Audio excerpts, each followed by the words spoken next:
guests and half a day. I'm Senator Sabrina Salas Matanane, the Committee Chair on Health and Veterans Affairs.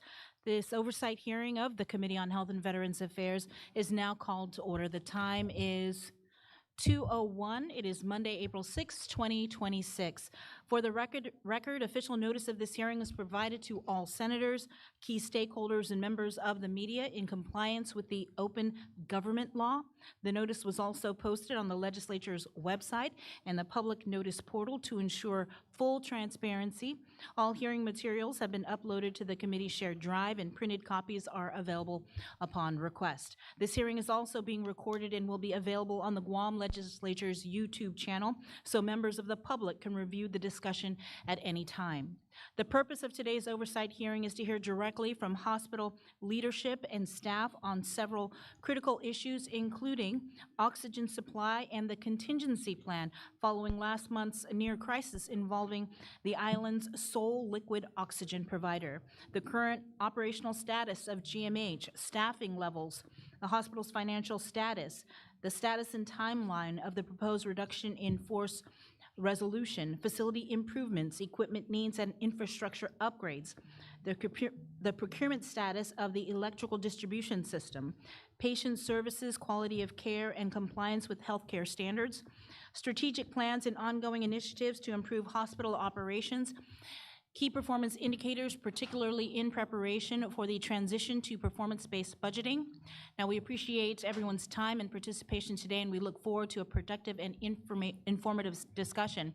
Before we continue, I'd like to recognize my colleagues that are present today and are members of the Committee on Health: Senator Sean Gumatautau, Senator Chris Duenas, Senator Jess Lujan, as well as Senator Tello Taitagui. Now, because we do have a full agenda and need to adjourn by 5 o'clock this afternoon, I ask for everyone's cooperation with a few ground rules. Senators have 5 minutes to ask questions, so please get straight to your question so we can stay on schedule. If you don't have a question, we will move on to the next colleague. For those responding, please keep your answers clear and concise. I'd also like to welcome Senator Therese Terlahi, who is also here for today's oversight hearing. At this time, I'd like to call on the legislature's Sergeant at Arms, Mr. Ed Pakaigui, to swear in the panel that will be speaking. You can please stand and raise your right hand.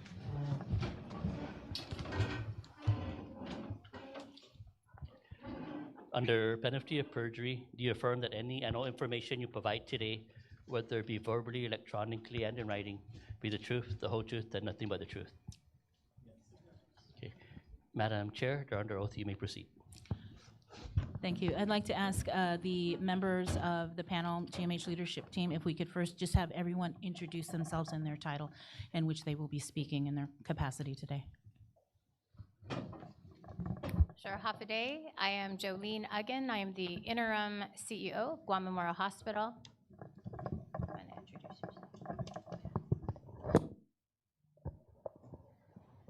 My name is Ricky Sabio. I'm the medical director or associate medical director of medical services for Guam Memorial Hospital. Good afternoon. I'm Yuka Hechanova, the chief financial officer. Good afternoon, Carlos Pangolin, and I'm the assistant CFO. Good afternoon, Manny Gabriel, hospital IT administrator.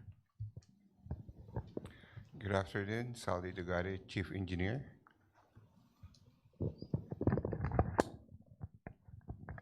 Good afternoon, Jesse King, the acting associate administrator for operations.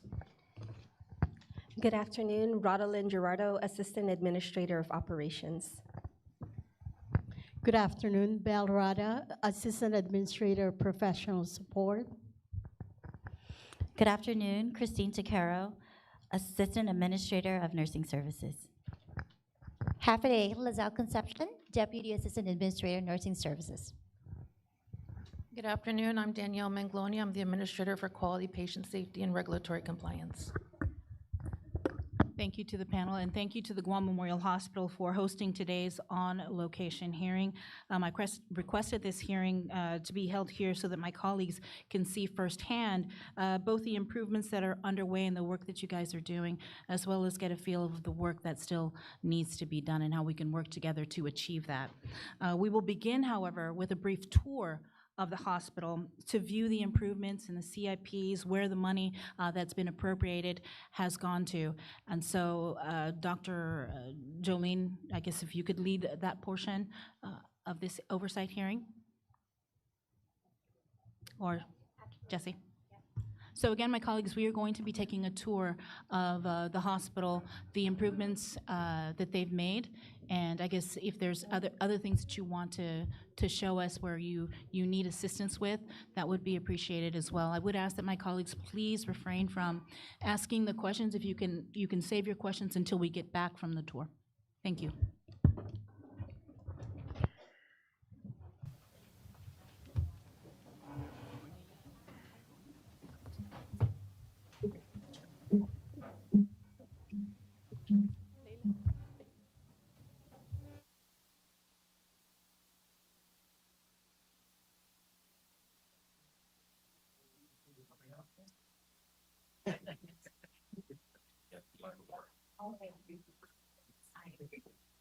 So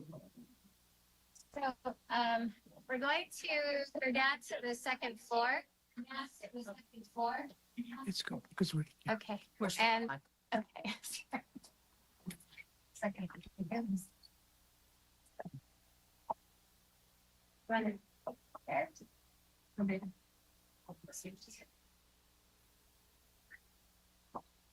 They're all watching.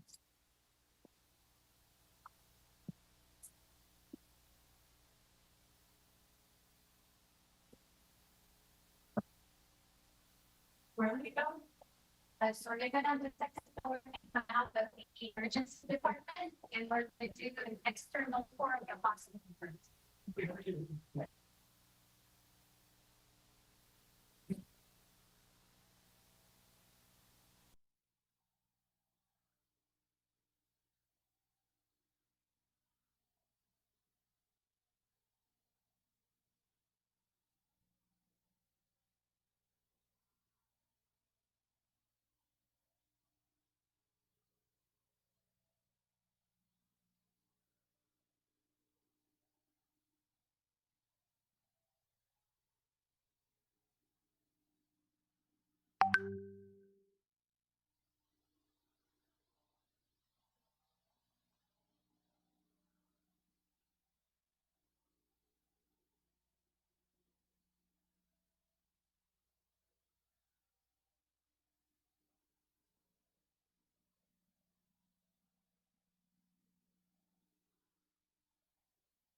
Please watch your steps.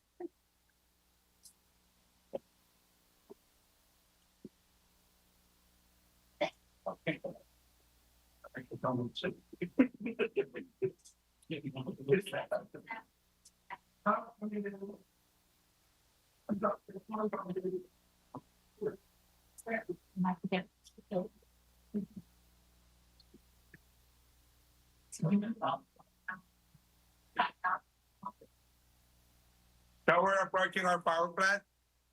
This way. On your right is the old boiler.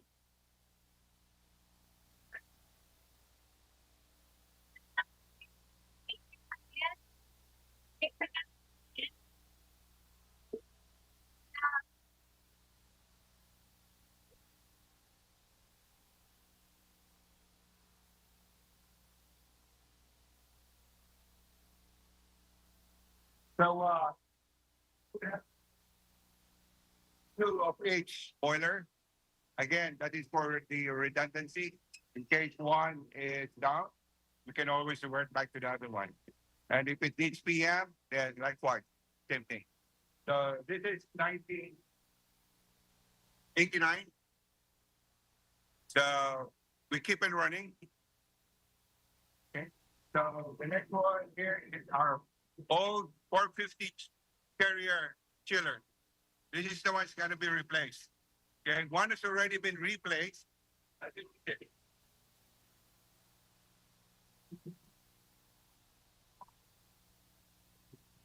So we just completed this about a month ago. So we're still monitoring it, but again, it's new. So we're getting our guys trained every day to make sure that they're able to respond to it if there's anything that needs to be responded to. So new and the old, you can see the difference. Okay.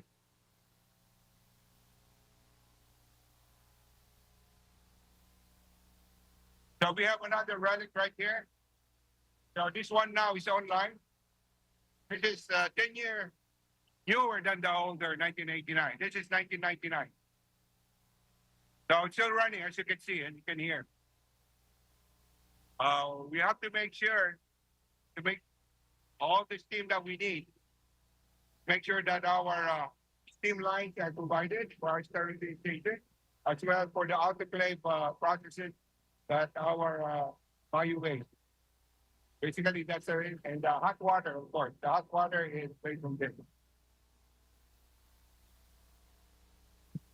And also, we have 2 hot water heaters.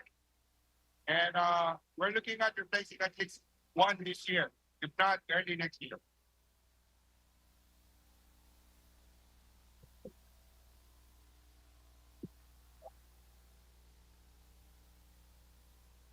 So we're on the end is our water softener. Okay. Then we have our medical air here. And then we have our vacuum pump system. Okay. So right behind over there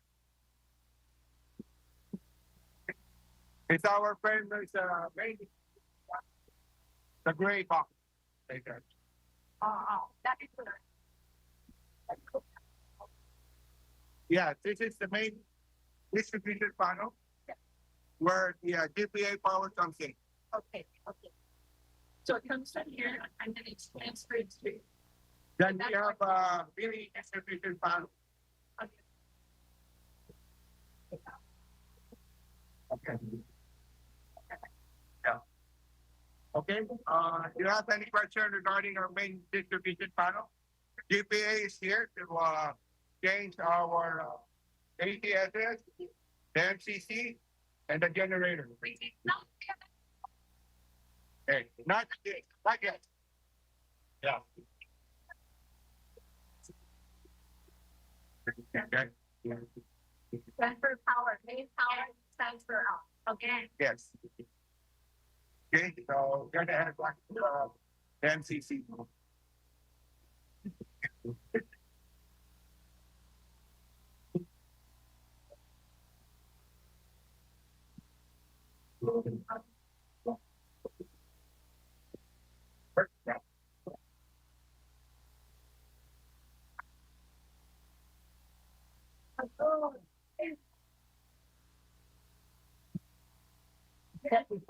It is, yeah. But I haven't been hearing. So we have to for you the MCC. Everyone got it, right? Yes.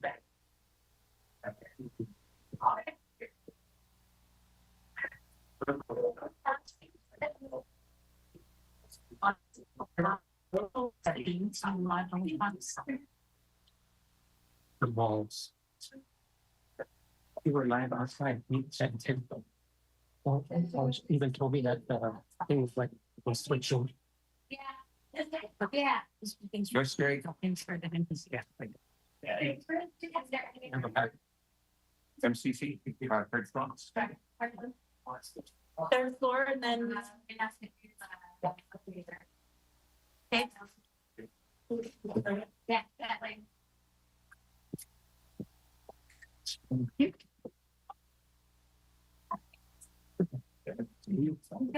thank you. Yeah.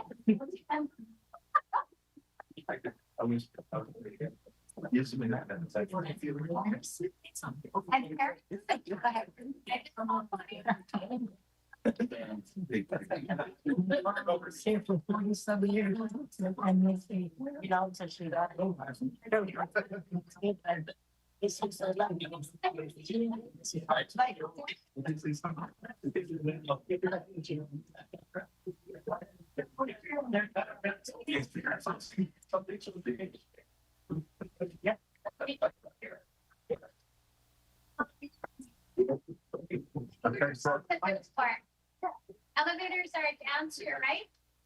Sweet. Let's take a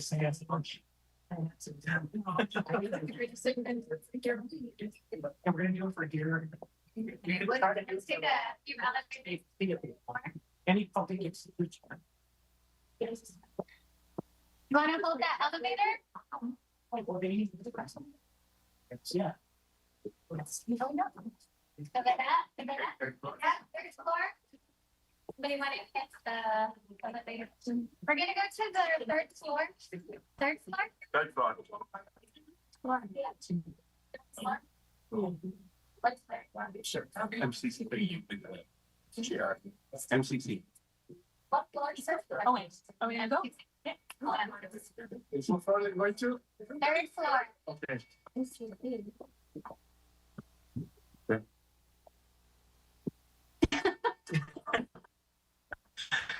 Yeah.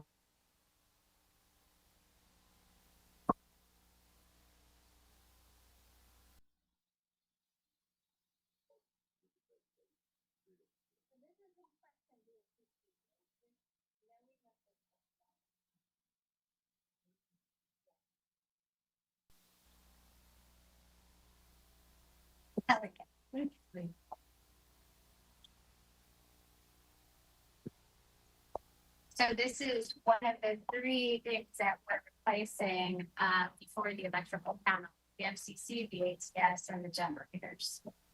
Yeah, again, we say panel.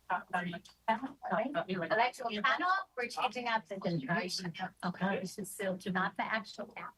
Where'd it go?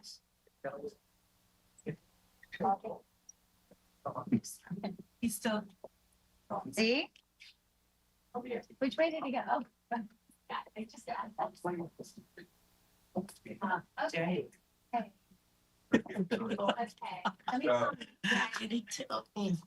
Let me tell you. Okay, there. Okay.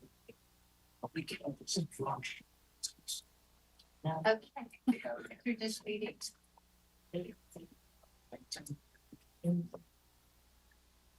They're coming. Okay.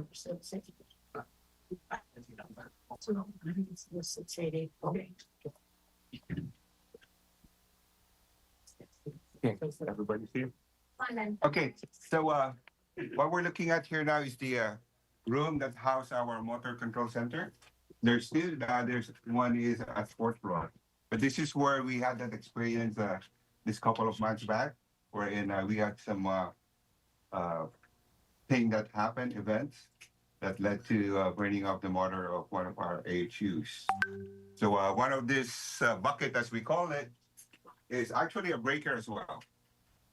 So this is as old as the hospital.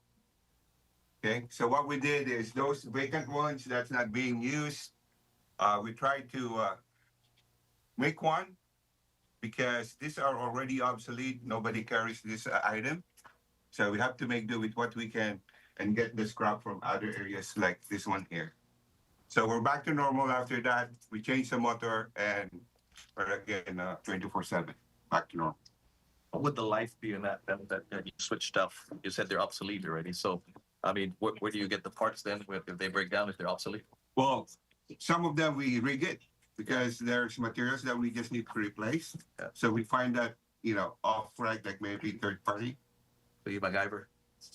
Yeah, that's the word. So we've been doing that for the past several decades. Which one? Keep us running. Which one? If I'm not mistaken, I think this one here, right here.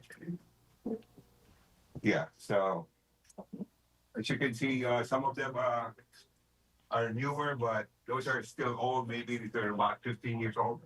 And all of these need to be replaced. Yes, this is part of the project wherein the generator, together with that, and the our ATSs, the automatic transfer switches, this also would be replaced. So we're talking about these panels here, third and fourth floor, some in second floor as well. And where are you in the procurement process? I think bidding is this week with GPA. I can clarify. So there have been requests for extension. Oh, okay. Bids. Initially, we did extend it up until this week. Unfortunately, there were additional requests by vendors. So the last date per my conversation with GPA is that they've been extended to April 24th for the motor control center, the automatic transfer switches, as well as the generator. So once that goes through, how long would it take and then to get a full replacement? I mean, based on the awarding and things like that, what? Yeah, and then up until the actual completion, these are long lead items, so it's looking like it's gonna be at least April 24th? April 24th. Yes. This month? For the bid. Just bid for the bid. submission. Yes, ma'am. Okay. But these are long lead items, so it's gonna be about 18 months. 18 months? Yeah. So based on your getting the parts to get this all together, what do you think the life of this is right now? Right now? Based on normal use? Is it gonna Yes. last? Yeah. So is it gonna last 18 months? Yes, yes. Okay. Because this is one of our constant PM. Okay. Together with GPA, they come also to do the main distribution panel. We do the in-house most of the time. Right, let's continue so we can go back. Okay. Back to Fourth floor, fourth ready floor. to go back? Yes, ma'am. The fourth floor. Back to the. Is there stairs? Yeah, is there stairs? We're on the third floor, so you could go up one flight if you want to. If we're going into the classroom. Where's the stair? Okay. Yeah, there's stairs on both sides. Oh, here, there's there. Okay.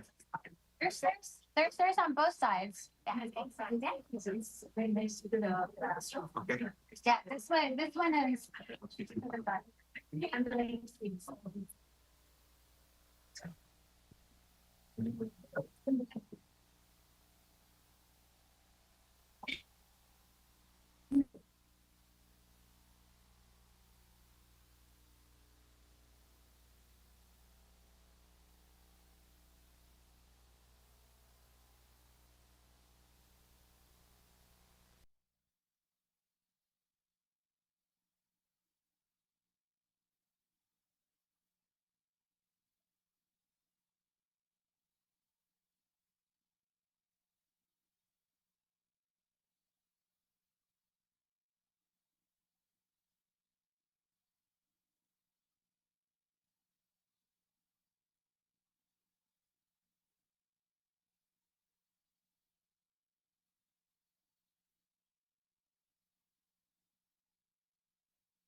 Turn it on? There you go. Okay, we are now back on the fourth floor of the Guam Memorial Hospital. We just completed a tour of some of the improvements here at GMH. We're now going to take questions from my colleagues regarding the items on the agenda, as well as things that we saw. But first, I'd like to welcome more of my colleagues that are with us today. Speaker Frank Bluss Jr., Ranking Member Tina Rose Munoz-Barnes, Vice Chair for the Committee on Health, Vice Speaker Tony Atta, as well as Senator Joe San Augustine. And I think that's it. So we'll begin now with questions that we have. I'd like to start with Senator Gumatata. You were first.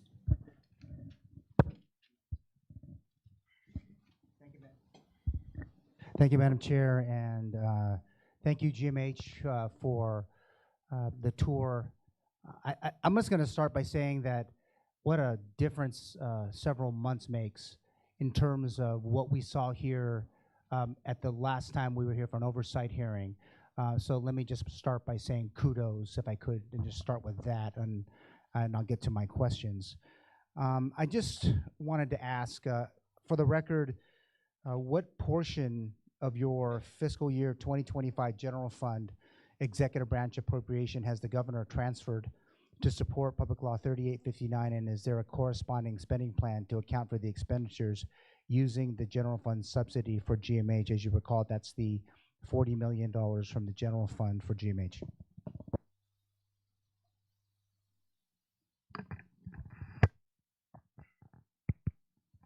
Thank you for the question, Senator. Tess? Yeah. We received the 40 million. Thank you so much. What information, if any, is available to confirm, and I'm not sure if you can answer this, but confirm whether any portion of the unexpended appropriations for public safety agencies as of September 30, 2025 were transferred to support this particular law, including at least $5.6 million from GPD, $4 million intended for a new DOC facility, and $4.8 million from the Guam Fire Department. The public safety agencies, did they underwrite this effort with the GMH? I couldn't answer that question. I think that would be more appropriate for Department of Administration. Thank you so much for that.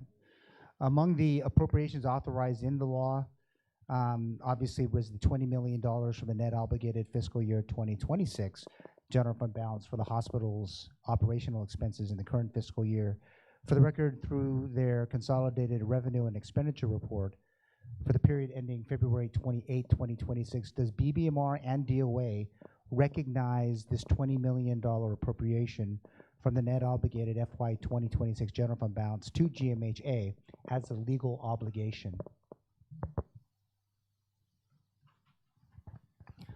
I'm not sure if they recognize that as a legal obligation, but we have not received any of that funding yet. All right, thank you so much. I only have a few more questions, Madam Chair. How are your FY 26 general fund appropriations helping you all address the list of outstanding facility projects as they relate to specific repairs that are identified in the 2020 U.S. Army Corps of Engineers report? I keep going back to it because it's kind of like the pathway for what we're seeing and what we just saw today. I think we saw that the Z-wing is down, and the like, the HVAC. I just wanted to see if any work or any thoughts on whether or not these projects were addressed, your monies were addressed for these projects from the Army Corps. Hi, Senator Jesse King. I can respond to that question. To clarify, the funds that are going towards supporting what ACs had itemized as areas of concern or needed to be addressed are particularly funded through the supplemental appropriations, namely Public Law 3860.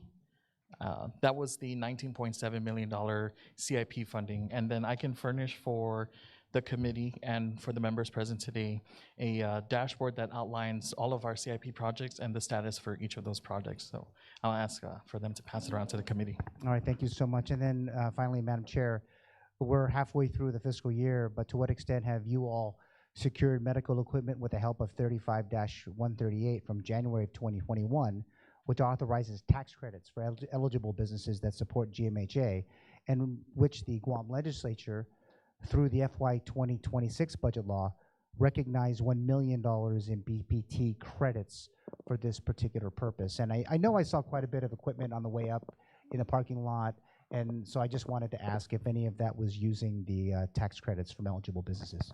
You could find in the CIP dashboard the list of projects and by funding level and by funding source. So we could probably refer to this document, and then perhaps offline we can have a further conversation about the specific project that was supported. So then if I look at it, the very first page, it says 0 that you have completed with $1 million in ongoing projects. So I'm hoping that at some point, you know, the policies are created to help you all. I'm hoping that at some point it'll be helpful to move ahead, unless I'm reading this completely wrong. So yeah, if we reference that class of information, it reads status of projects by funding source. So here you have the category as the first column, and it lists the types of categories and the types of funding sources. The second column after is what is pending. 0 is good news because that remains that no funds is still available or still yet to be obligated, and you would rather like to see them either in the ongoing column or the completed column. Okay, thank you so much for that. And again, just a word of difference, if I can say, GMH, I know you have your staffer here, and I know that a lot of people did a lot of work. I mean, just this room is a good example of that versus where we came here a few months ago. But Madam Chair, I think having it in this oversight hearing here in this particular building, it really does allow us to see what's happening. It is a lot different. And so I think that sometimes we spend more time probably being more critical, but we should probably be praising the effort to at least try to move forward versus being stuck looking at the same old each and every day. But Madam Chair, thank you for the time to ask questions today. Thank you, Senator Gumatautau. So we do have the presentation that you in paper form. So I just wanted to ask just a couple of questions. It says 44 completed, 53 ongoing, 11 not started. So what are the 11 that haven't started yet? Sure, we can go back to the same sheet that we're referencing, and you're going to look starting on page 2, medical and other equipment report. Your pending is going to be the second column, and when you see a green box that's been checkmarked, it lists the project that has that is staying in that particular phase. A number of things play factor to that role. That might be market research is still ongoing, or we're finalizing the specifications either with the recruiting department or with the legal department. So the first one that I saw was related to our sterilizer, and that's for the medical equipment. And then the next one follows under the structure and architectural improvement report, and that is our MIS server room upgrade. We understand that these projects remain fluid, Madam Chair, and depending on what comes up, that management has to consider to remove or replace, that could also attribute to why projects remain in that particular phase, and they tend to get updated regularly, at least monthly, and we share that with the committee.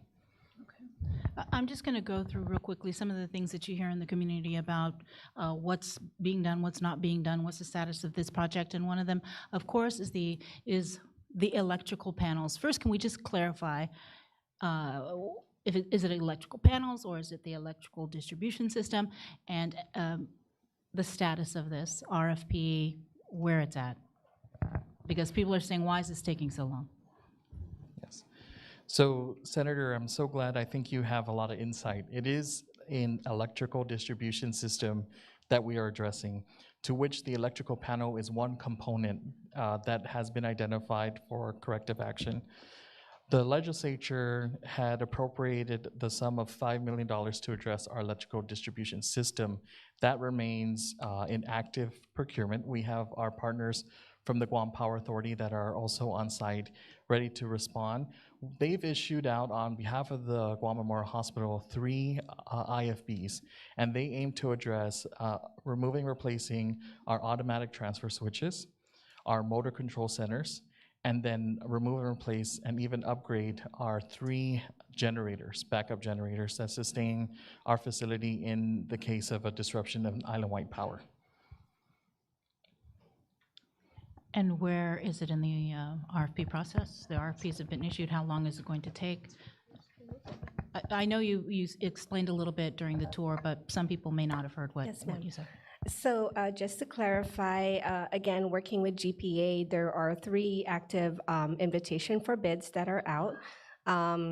And while the initial bid submission dates were earlier, there have been multiple requests from interested vendors to extend the due date, with the latest extension being requested. And so the new submission dates are now April 24 for all 3 of the IFBs. We also would like to state for the committee that those delays are actually good and I would say positive news. What we found was over 10 vendors have come forward expressing interest in participating in these projects.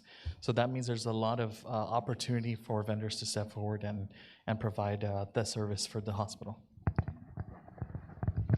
I do want to ask about some of the items that are actually on the agenda, and that is at the top was regarding the status of the oxygen supply. And I think just for the public who are watching, there is only one provider of this liquid oxygen on Guam, and that was the reason why there was this crisis, near crisis situation. And it wasn't just only to the Guam Memorial Hospital, because this same company also supplies liquid oxygen to the Guam Regional Medical City and other medical clinics. So it wasn't just an isolated problem to GMH. So I just want to make sure the public who are watching this understands that. And so, Dr. Uggan, if you can tell us where we are now. I've already spoken with that company. I met with them the day that this whole thing happened. But where are we now? We have resumed normal operations for, I think this is our 2nd week now. So we did hold elective surgeries out of precaution to make sure that we didn't overuse, because when people say that a delivery is going to happen, we don't actually know if that delivery is going to happen. So we wanted to take extra precautions with our elective surgeries or anything that we could do that we could control. And so what are the plans for GMH to address this in the future, where we're not just relying on just one the sole provider of liquid oxygen? Because I know that we had just signed a letter of support to the Congressman's office, and maybe you could share that with the community. Definitely, Senator. It was actually a week prior to the incident that we were approached by our delegate's office inquiring about the hospital's requested funding needs, one of which we requested for was a cryogenic oxygenator plant so that the hospital could generate its own oxygen. I would say that the timing of that request was a bit serendipitous. We did not anticipate there be a disruption to the island's sole provider. But to that extent, we were requesting about $2 million to build such a plant, and that be funded by the federal government. And through this course of requests, I understand that the delegate's office reached out to community partners to ask for letters of support. And we also want to thank the chairwoman for lending her letter of support for this funding request. To add a little bit more detail about the situation, it was March 17 of this year where we faced that serious oxygen supply issue. It was an unannounced visit by the vendor to inform us of the disruption at their plant. Immediately following that meeting, we made a call to Dr. Uggan and inquired with her if we can assemble all of the executives, and she impaneled an incident command that was modified.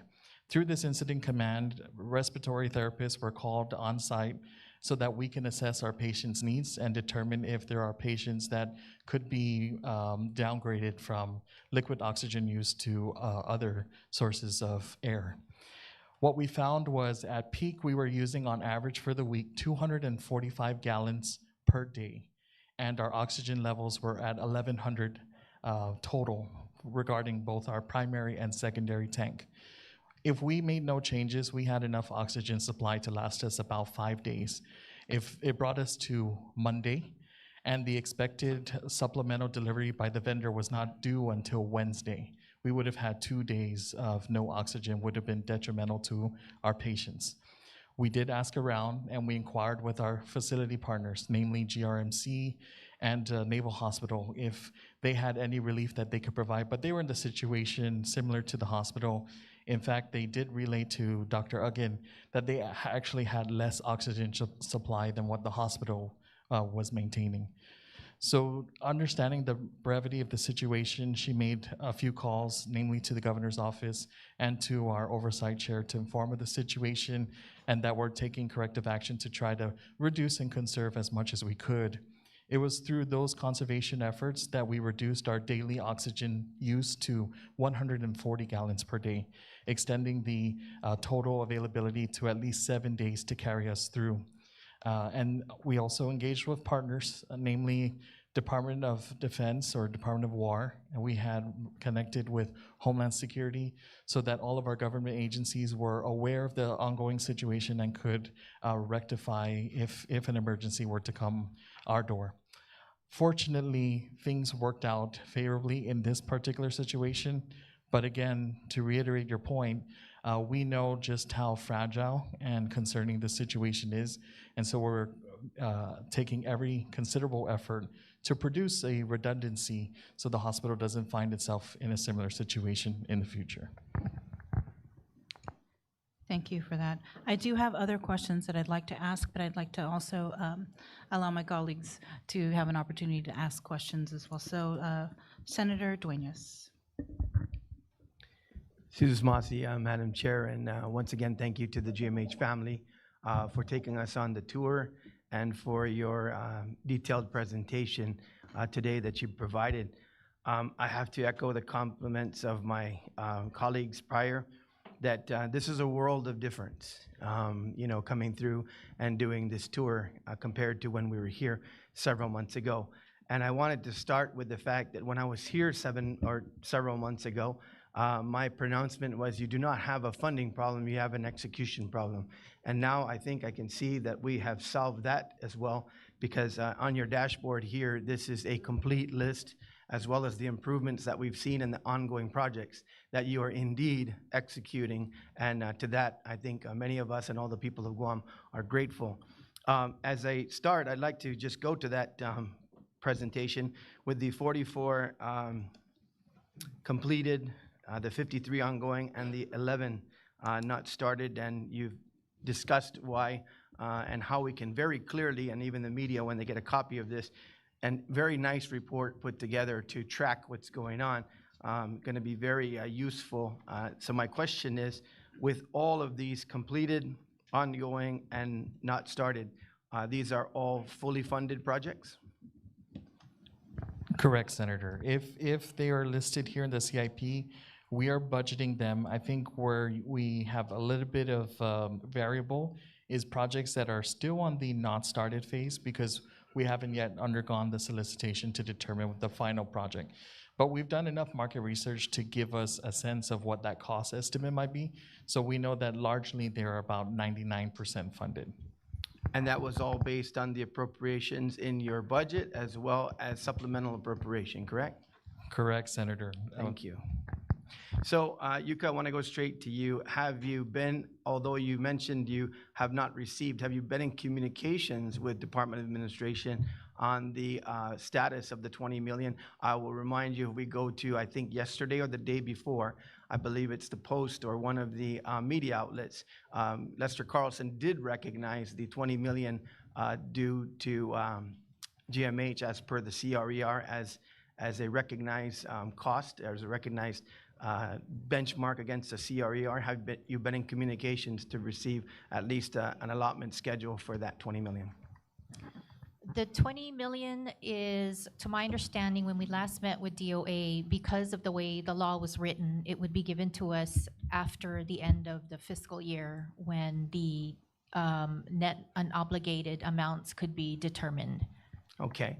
So is there an anticipation then to prepare for any outstanding projects to be covered by that 20 million, so that once you get that, so then, and I'm going to see it this way, Yuka, you're the money and the control, and with all the other controllers here, what I'm going to expect then is going to be a full distribution as opposed to a situation whereby there's an allotment schedule. Let me tell you why. When we were recently in the committee of the whole for other bills pending at the legislature, the 9 million for CLTC last year did not make it to CLTC, and it's considered no longer available. And I don't want that to happen to GMH. So I want to make sure that you understand that I'm going to be calling for a full allotment release of the 20 million between the months of August and September, which is the close of the fiscal year. So I'm going to ask you, Yuka, does your team already have pending projects benchmarked against that 20 million? And can you immediately pen a letter to DOA and BBMR that this has been my representation from Office of Finance and Budget? We actually have that 20 million pegged for operations. So what I foresee is if that money does not come in, it will be on the vendor payable side that will start to increase. Right now, we've got a good handle on it, but when the money starts to run out and that 20 million is needed to pay vendors, that's where we're gonna see the issues. So I would appreciate, yes, if we could get that 20 million in one, because we've been waiting all year for it, pretty much. You know, Yuka, I actually like that plan, because this has been, and I don't blame you for it, we're gonna have to, going down the line here, we've got itemized answers that you put forward in terms of managing to generate additional revenues, and I'll go over a couple of those. I know my time is short, but this is what I wanted to get to the heart of, given my oversight. So it's been perennial in terms of the aging, and it probably will be that way towards the end of the fiscal year, where you could once again exhaust your AR. So what are we currently at with your AR? I'm sorry. AP, accounts yeah, payable. yeah, AP, Right sorry. now, for operations, we're at 6 million, where we owe vendors. For CIP projects, it is about 2.5 million right now. What is the aging? Some are over 90 days. Let me give you the exact amount. On the grand total, though, that's a marked improvement. It is, and we've been able to maintain that. It's the operational aging has been about 5 million, give or take, 5 to 6 million. We've been able to maintain that because of the cash flow coming in. Our over 90 days right now is 1.5 million, but a lot of that is on the CIP side. So we still owe some vendors, I believe, for some equipment from another funding source on the $5 million specialty doctors. We're still pending some payments from DOA to pay for that equipment. Okay. And then the other vendors for the chillers. It's mostly for the chillers. For pharmaceuticals and supplies, it is about 700,000. But we do have payments that are rolling. This number has changed as of today. I ran this on Friday. So we already have about $500,000 of payments rolling out this week for these vendors. Once again, Yuka, I think this is a safety net. I like the fact that the 20 million is going to be benchmarked at the close of the fiscal year, because that'll allow you to start the new fiscal year clean as well. I don't anticipate that you'll have a full 20 million. So what I'd ask your team to do is also pair some of the pending. There may be some overruns on some of your capital improvements and the like. So make sure you're tight with that. So as we get to that, and I'll be in constant communication to make sure that I'm putting on the record that I'm demanding that disbursement as we go forward with that. So as we go forward now, then there's been some question on supplies, and so I'd like you to put that on the record. I've heard from some staff, you know, that from time to time there is shortage on supplies. Is that on the vendor side or on the procurement side from GMH? Medical supplies. Yes, Senator. So operations is evaluating where the primary source that is attributing to this concern. We are seeing that there is a supply chain issue, and that's only been exaggerated by the recent war in Iran. I'll tell you of one particular supply that was ordered since October 2025, and constantly we receive updates from the vendor that they are due to deliver it in 2 weeks, and then requested another 2 weeks, and then requested another 2 weeks. It came up to January 2026 when we asked for a firm and final update. They assured us we would get it between 3 to 4 weeks. And then most recently in March, they came back and requested that we cancel the order because they're unable to fulfill. And those are things that we're constantly juggling with, but it isn't the primary reason. It is a big concern, but we are addressing what controls we have within the procurement team. Namely, Dr. Uggan has instructed teams to evaluate how we can go from manual mode and automate a lot of our processes. We're seeing challenges where as supply is consumed at the bedside, there's a difficult time tracking the level of supply consumed, so we know when to place an order, and then anticipating the delays in the delivery time. I think that all plays a contributing factor. So we're addressing our part, but we also are recognizing that there are supply chain challenges that are outside of our control. Excuse me, on the electrical system, I just need this on the record. So Zaldi, you took us through as well as operations. The issue is not in your control because GPA has to do the procurement on this. Speak to the fact that things are stable and you're just awaiting the final improvements. Yes, they are stable. In fact, we just recently concluded a mock survey with CIHQ, and they did in fact confirm that the hospital is safe and there are no immediate jeopardy citations that were provided to the hospital. We understand the power supply has been a concern in the community, and we share that concern. We are addressing it, but as the good chairwoman had expressed, this is an addressing of the whole electrical distribution system and not one particular component. And by addressing those varying components with GPA, we feel that we can sustain our operations until such time a new facility is brought forward. Susmasi, Madam Chair, that's my time, and thank you.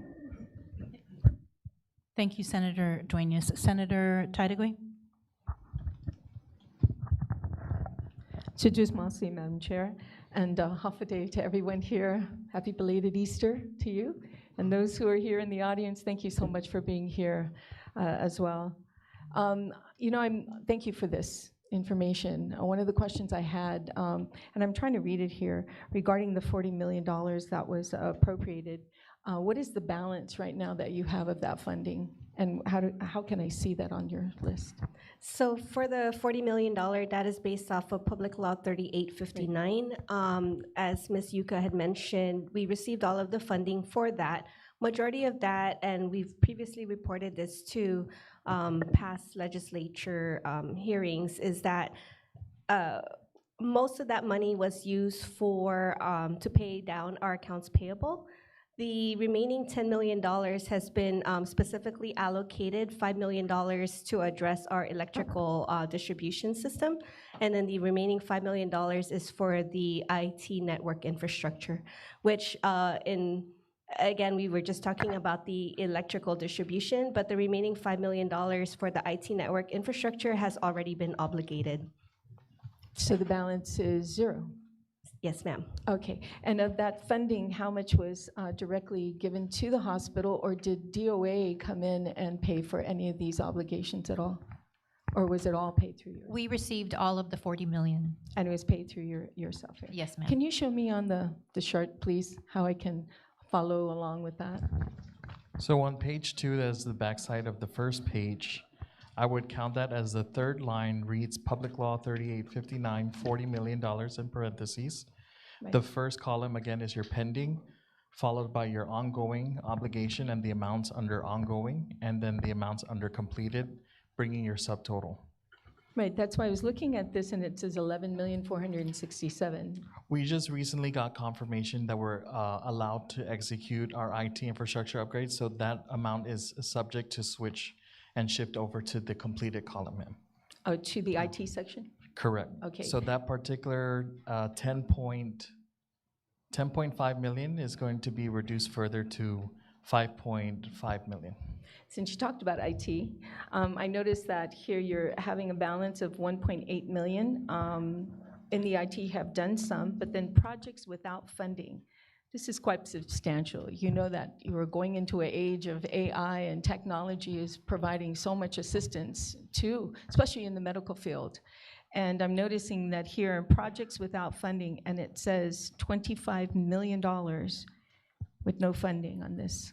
How are you going to address this huge amount of funding that's needed? And I mean, it's important. IT is very important. I mean, we saw what happened last time when the hospital, and not just the hospital, but UOG, GCC, GITA, have been hacked. And it's one of the worst things that could ever happen. Hospitals are actually are held hostage, you know, from cybersecurity attacks and having to pay out. So, please. Yes, no, thank you for that question, Senator. So the IS squared IT infrastructure upgrade includes cybersecurity. So from a cybersecurity standpoint, the hospital has already begun its project. As far as the $25 million, though, for the EHR, I've been working very closely with the governor's office, who is going to find financing to replace the electronic health record for the hospital. Okay. So it's a timeline on this.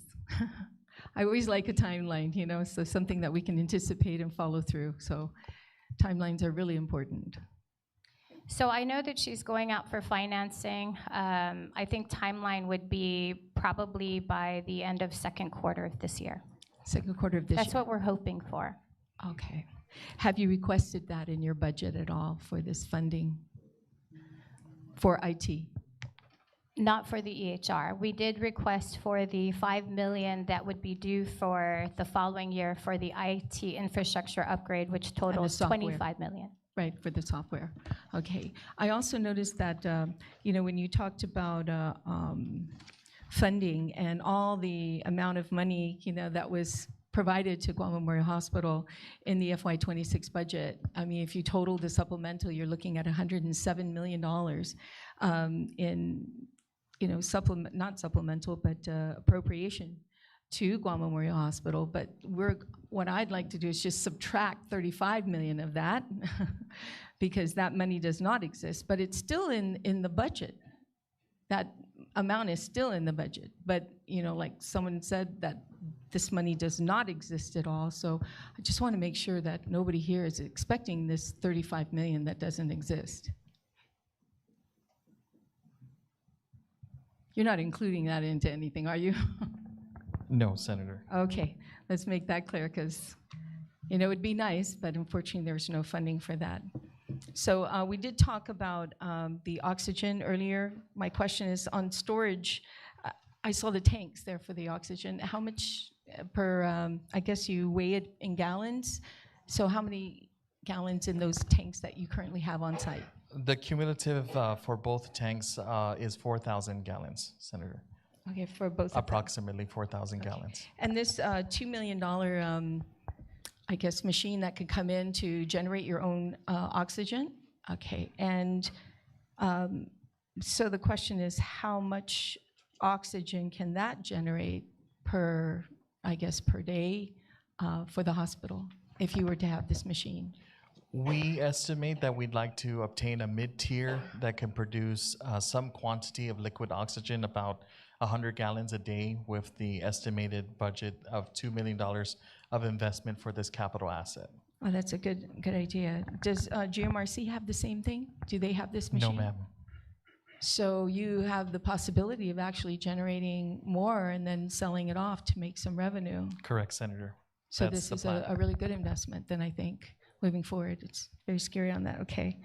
Also, on the resolution that was recently passed that would offset the $70 million in self-pay, has that resolution gone through? Has it signed? And what's the status of that resolution?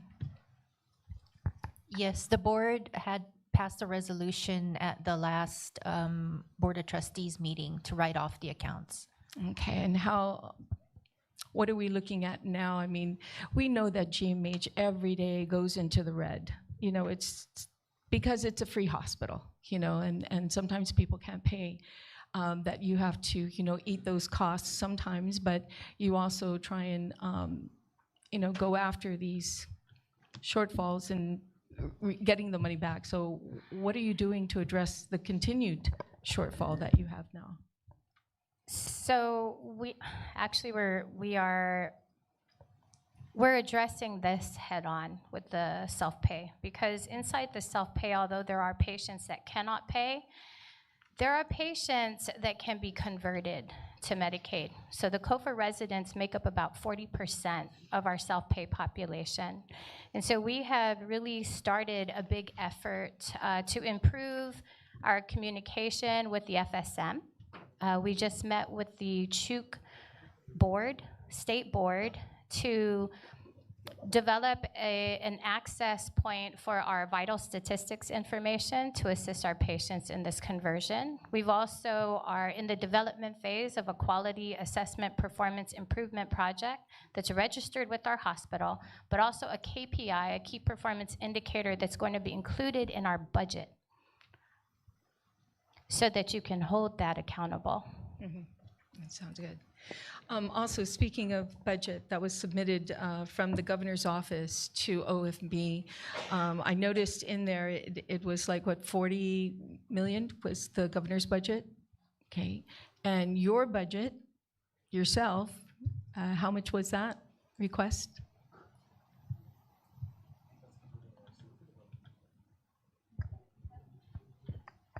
This is for FY27. Yes, we're requesting an additional 36.3 million. On top of the 43 that the governor has requested for? Yes, ma'am. So 36 million, right, additional? Yes. Okay. The reason why I bring this up, because I noticed that in there were no CIAP projects or, just improvements or management in the budget that was submitted from the governor's office. So I just wanted to see how that can be when we just took a wonderful tour, by the way. Thank you so much, and for the staff at GMH allowing us to, interrupt their schedule to look at the progress that you made. But yeah, so I'm curious why that was not included in her budget for these projects. That's your last question. Thank you, Senator Tadibi. Oh, my time is up. Well, you're asking for it, right? The 36 million, is that all for CIP projects? That's for operations. Ooh, so we haven't even asked for CIP projects or even maintenance, have we? So this amount is just for operations, and the 43 that the governor put in is also for operations, but there is nothing for CIP projects or maintenance of the hospital. Senator, we did include in the back of our budget request the itemization of our CIP requests. So this is an amount separate and apart from the 36 million additional that Yuka had just stated. And how come you didn't ask for that? It is in the back of the budget request, but it will not be calculated as the As an sum of attachment? the operational fund. Okay. So it is an appendix, and the total requested for equipment and capital is $15.3 million. And we itemize that by division to include nursing, operations, pro support, and medical services. Okay, thank you so much. My time is up. Thank you, Senator Tadibi. Senator Terlahi? Thank you. Can you tell us if, from today going forward, are the nurses and patients getting the supplies they need, or are we going to be hearing about shortages?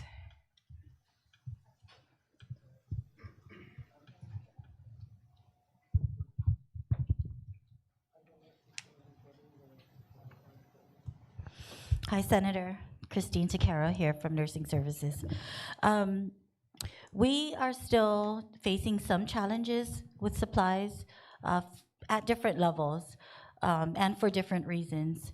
But for the most part, we are still able to provide our day-to-day care safely.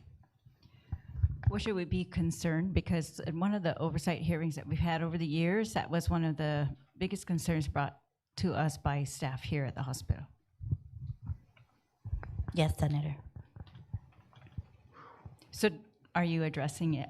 You have plans to address these things? Yes. Or you're saying it's not going to be a problem going forward? No, we are addressing the current challenges with our materials management department and our operations division. So we're working very closely to monitor our usage rates, our burn rates, so that they can predict our needs. And I think we've come a long way from several months ago in our supply management. We still have some work to do, but we've really come a long way. So the nurses are happy with the work, with what they have to work with? Yes, I believe so. I hope so. At the last trustees meeting, they said they were extending the search for the new CEO. How long is that going to go? When is the new deadline? They said they have received 3 new additional applicants, but still extending. When is that deadline?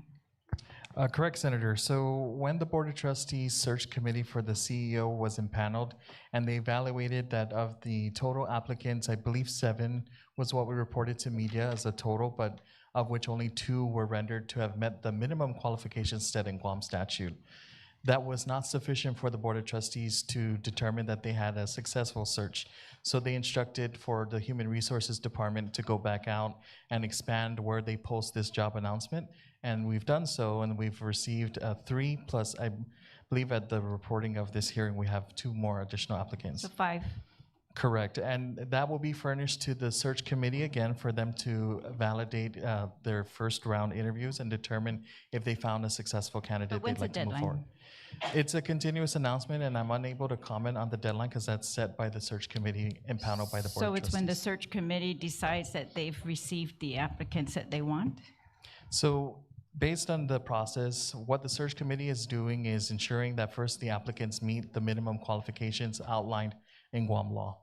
Not all applicants that submit an application are determined to be eligible from what the statute provides. But if there is a list of individuals that are qualified, those individuals do meet with the search committee and subsequently the full Board of Trustees. It's up to the Board of Trustees, I think, to make that decision if they found a candidate that they would like to proceed with hiring. So there's no deadline, you're saying? It It's is up a to them to decide when they've got the right candidates in their hands? That's what they're going to do? That is correct, That Senator. seems very strange for a search. Normally, there's a period, and then they go with what they have, right, and pick the best one. So there's no deadline for that. They're also talking about an RFP for the development of lean management. Phase 1, well, there was an assessment done, right, and of GMH's current operational state. GITA issued, like you're issuing another RFP for that after GITA already issued that RFP 24006 for professional hospital consulting services, which was completed by Mr. Andrew Lika.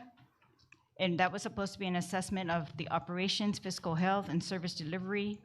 Can you just explain how these assessments are different? They're different from that work that was already completed?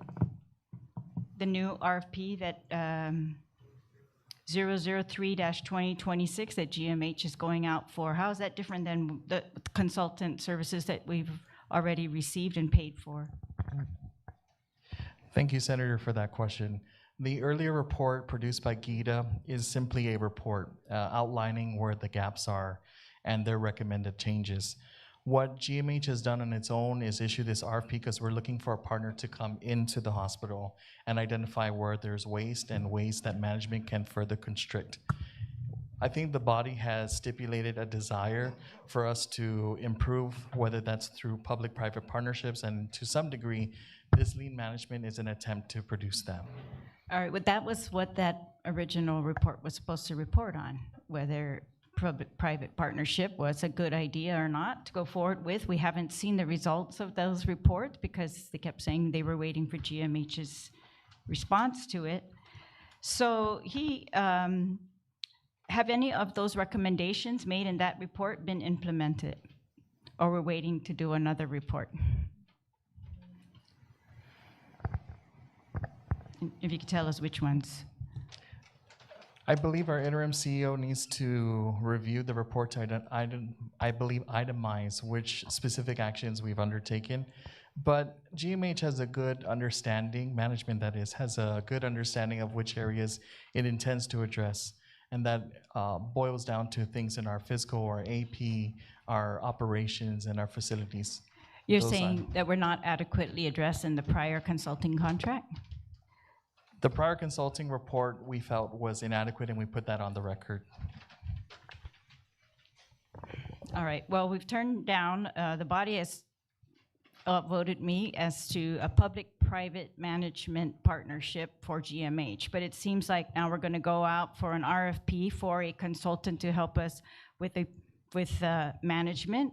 It looks like there's also a RFP or considering outsourcing dietary services, housekeeping services, security services, and revenue cycle management. Another revenue cycle management RFP after the first or the other one that was done. Again, we spent $4.9 million or more, and the auditor questioned the cost of those and the effectiveness of this consulting regarding revenue cycle management.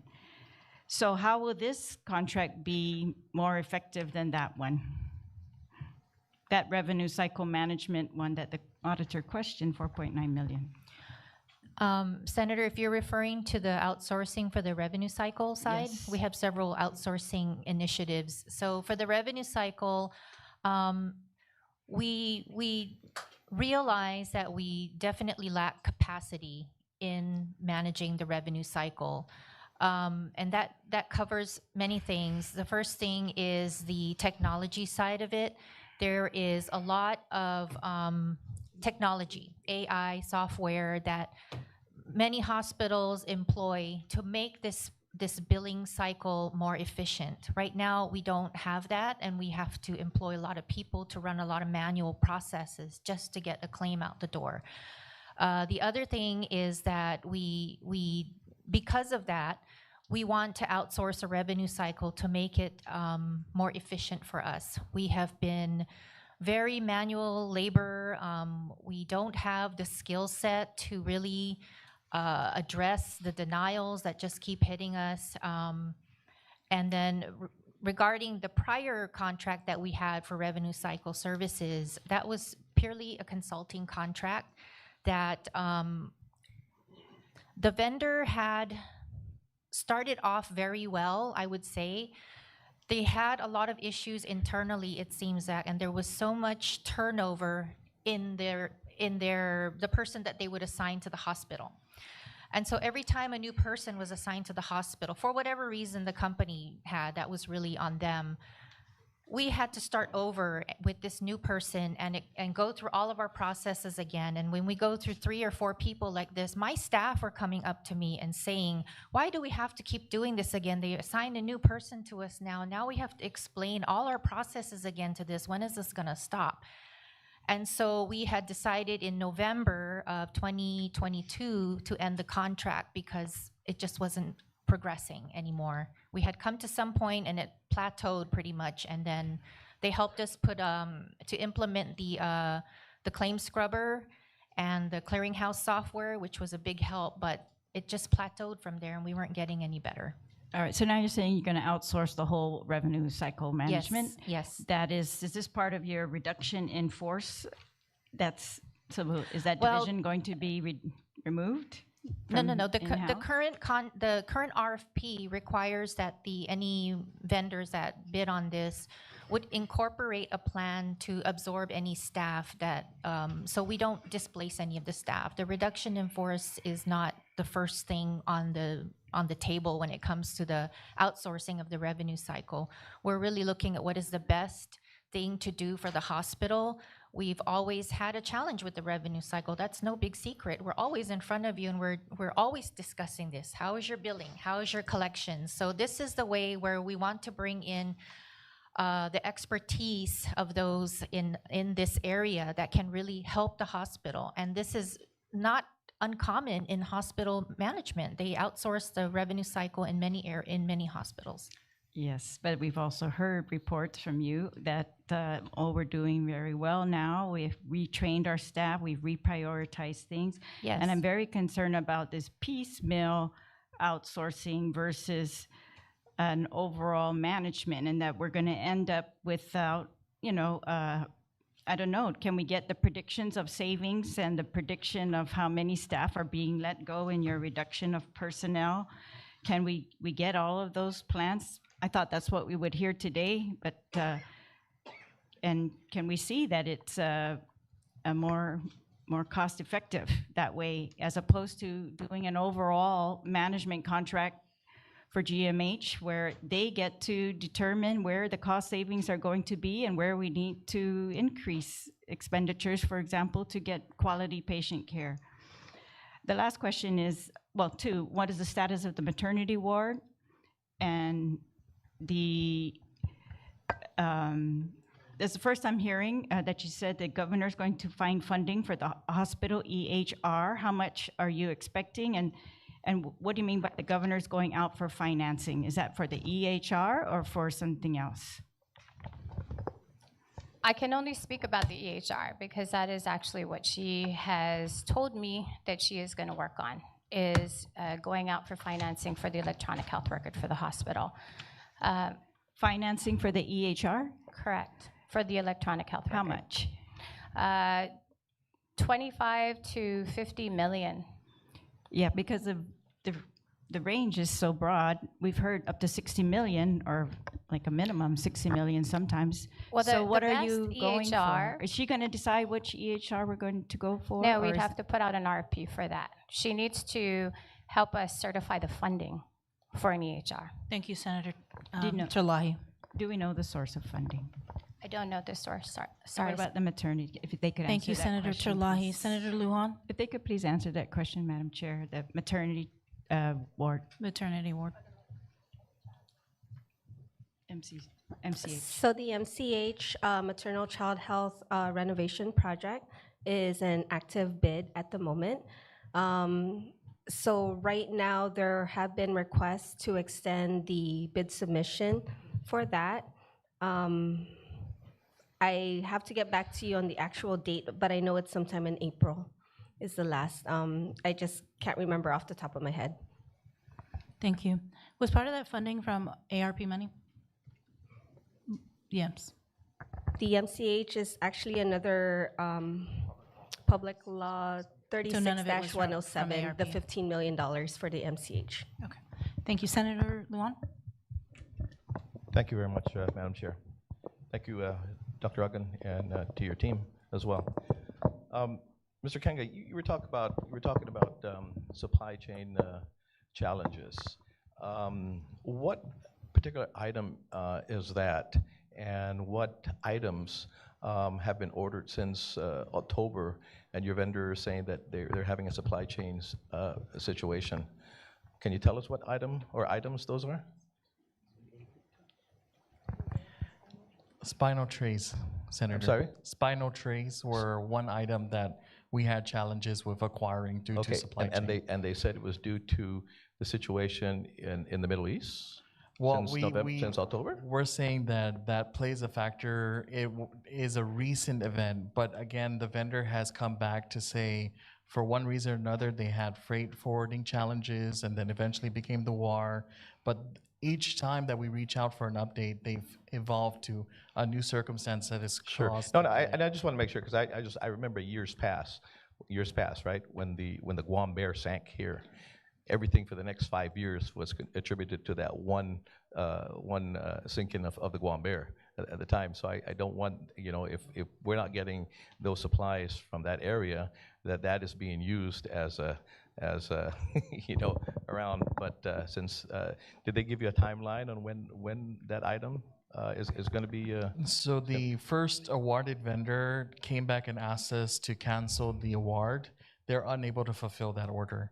So materials management had to go back and award it to the next vendor and expect an ETA of about 3 to 4 weeks. 3 to 4 weeks. Okay, and they're getting it from another source then, so they won't have the supply chain or whatever. That is the expectation, that they are attributing this to a different source.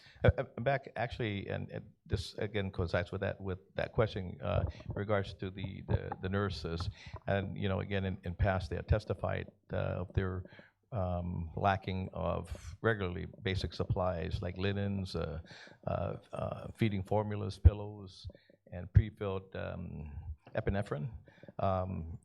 Syringes for emergencies. Where are we at with that? And you said we still have some challenges. Where are the challenges at this point, and what are the challenges? What particular items are a challenge at this point? Can I speak to that? Sure. because it's actually very frustrating, definitely for me. Sure. And I'm sure definitely for this Sure. executive team. The challenges with the supplies that we have, they're multifactorial. So because GMH has historically not paid its vendors, we have lost all the big companies. We have lost credibility with many vendors. So we have to go to smaller vendors and pay premium prices and pay large sums of money for shipping. So that's one, right? I mean, you had to come and bail us out to pay our accounts payables. So right now, we look better, but people don't trust us when we try and go out to get cheaper prices. That's a big issue. The second thing is we're so manual. I mean, our process is like on paper. We are not connecting from materials and management to fiscal. We're not dropping those purchase orders like we should. We're not barcoding at the bedside to make sure that we know exactly how many pieces, of gauze we're using. How many central lines are we using real time? Our nurses have to put yellow stickers on a piece of paper that, I tell you, in emergencies, get lost. So you can just imagine how much we're losing because of that. There's a lot of problems. We're looking at group purchasing with other organizations that are federal. The federal GSA, we're testing the NASPO market right now to see how we can get in with government agencies that have already done procurement. I mean, this is history of just a broken process that we're trying to fix. We're looking at ERP solutions today so that we can keep track of our stock and understand when it's time to actually order things. Not what we think. We're not getting on Excel spreadsheets. I mean, that's what we're at right now.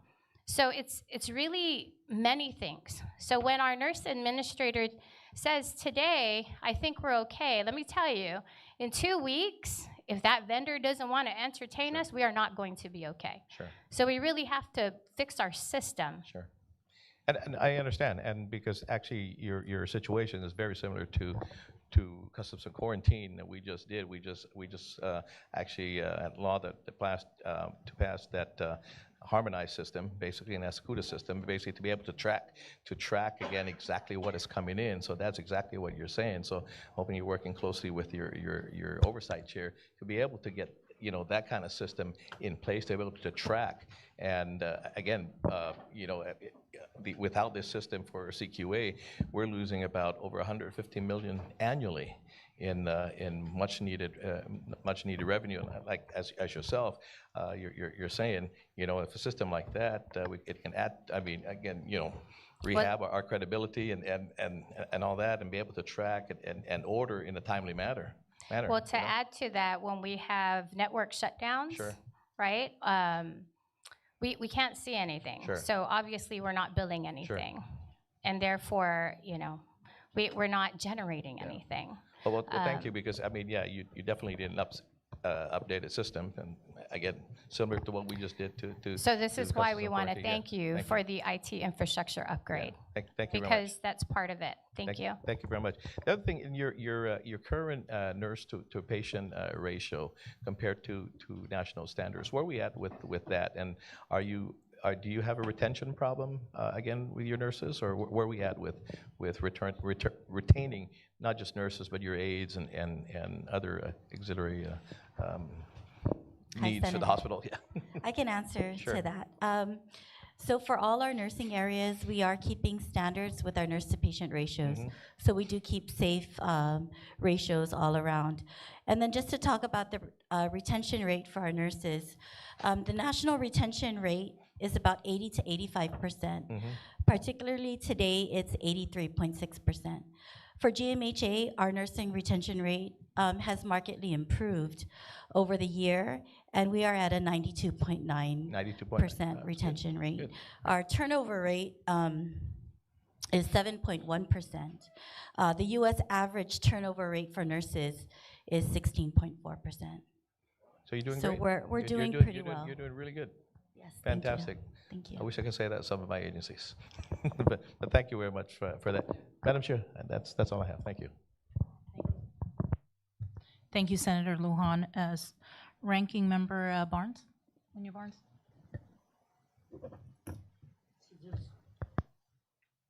Sizos Masi, Madam Chair, and thank you very much to the panel. Thank you for Dr. Jolene for the tour, but more importantly, it's good to see some of the familiar faces. And maybe my question, just based on what the good Senator Lujan was saying, was maybe I want to shift and pivot into looking at what is the status on the TEFRA rebasing. And for those that don't know, right, it's an act that was enacted to reduce the budget deficit by closing some tax loopholes and to provide tax equity for fiscal responsibility and for other purposes. And the reason why I'm asking that is how much can we anticipate for this, as Mr. Pangilinan was working closely with Speaker Cruz and others in the legislature while we were looking at all this. So maybe an update on that? Thank you, Senator. Carlos Pangilinan here. So Can you make, I'm sorry, I don't think your mic's working. can you hear me? Yes, now I Okay. can. So TEFRA, just to educate everyone, is just basically the reimbursement scheme that the hospital follows for Medicare payments. And it's a cost reimbursement process. So basically, we take the cost of the hospital divided by the patient volume, and then we get a certain amount of payments. The problem with TEFRA hospitals, in our case, and this has been a case that's been going on for a while, is over time we are subject to what's called a TEFRA limit. And the TEFRA limit basically caps the amount of allowable reimbursement annually. So what happens over several years or maybe a decade is it's sort of like a reverse compounding issue.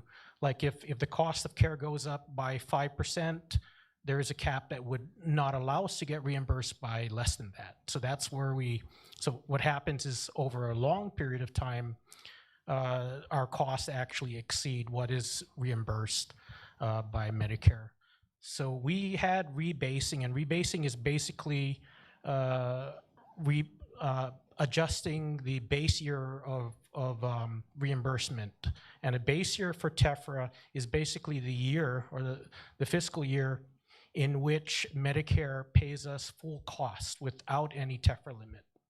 Last TEFRA rebasing, I believe, was in 2015. So we're due for rebasing, and we have begun the process. We're working with our cost report consultant, and I think we've already been giving them the information they need to build the case to CMS to argue for rebasing. But aside from that, we're also working on another kind of rebasing, and that's on the Medicaid side. And this is something that we have a little bit more control over in terms of government of Guam, because Medicaid is run by public health. And basically, we've learned in the last couple of years that if we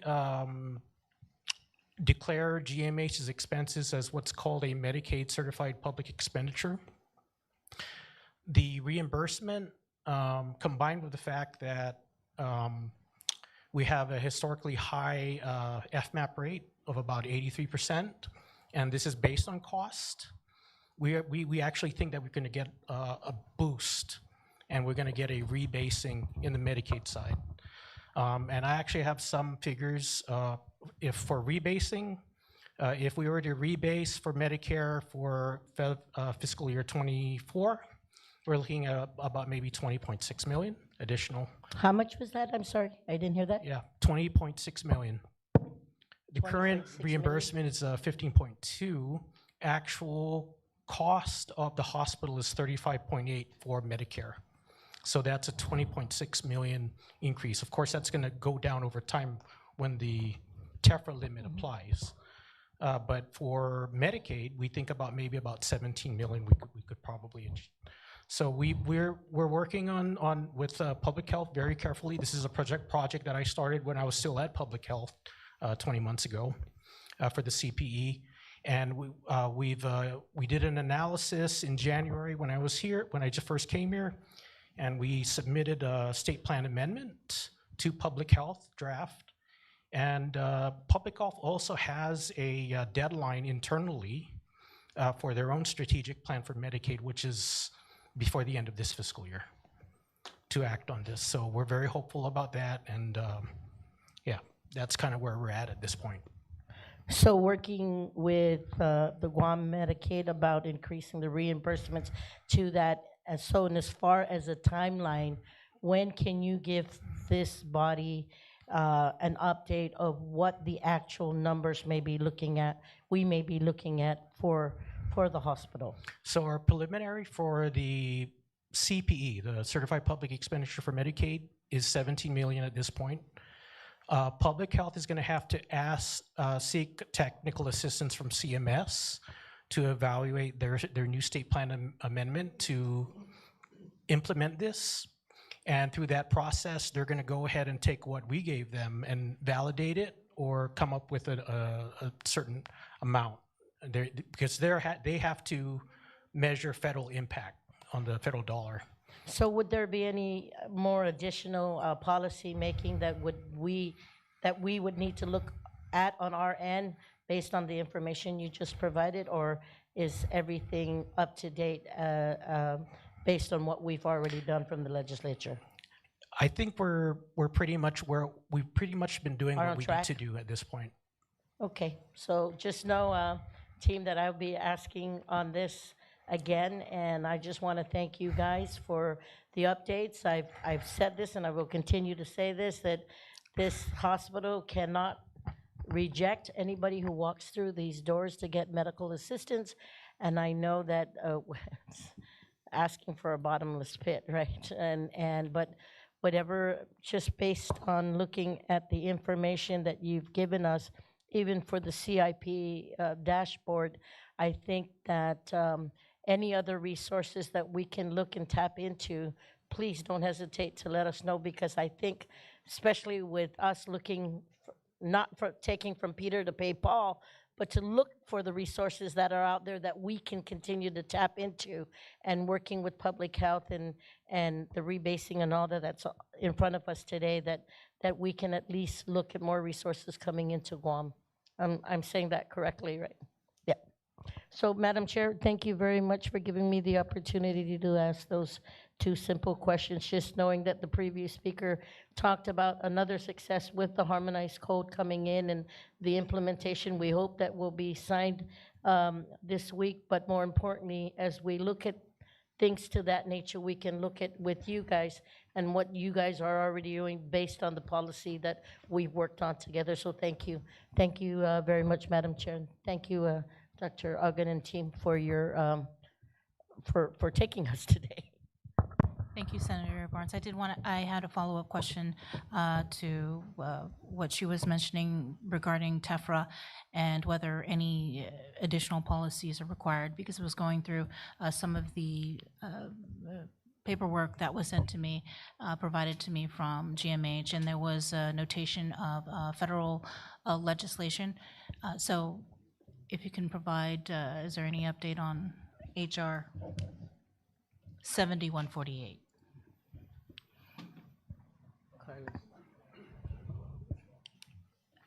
It aims to improve GMH's federal funding and reimbursement by updating TEFRA rates and enhancing emergency preparedness.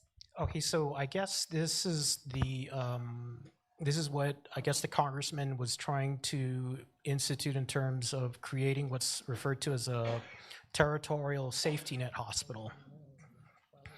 So, territorial safety net hospital is basically designating the territorial hospitals, such as GMH, as well as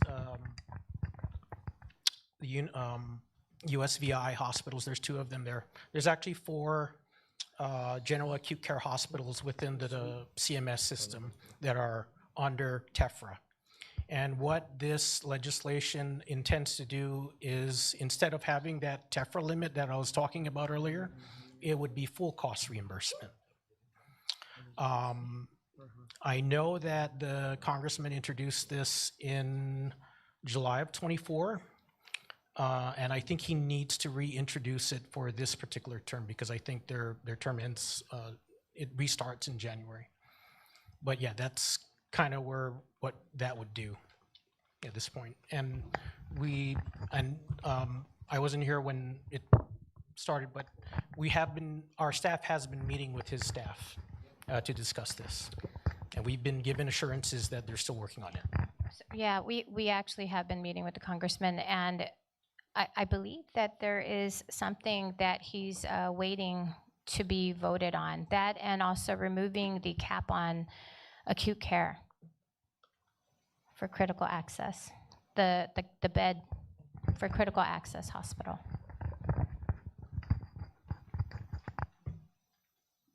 Thank you.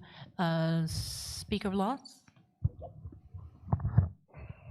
Thank you very much, Madam Chair and Dr. Uggan, and to the other.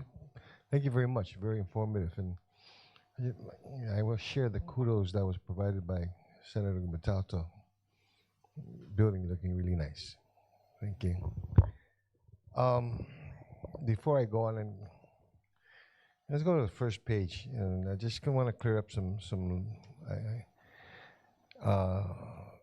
and under IT network and systems, you have ongoing 31,711,721.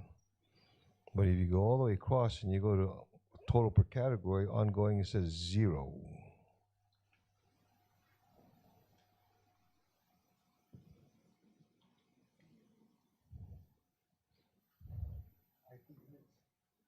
It's a formula error, Senator. A great eye speaker. We're going to talk to our planning team to see if we can update that, and we'll get you a firmed up report. So do you have the true number there? Is there anything that's pending or ongoing right Yes.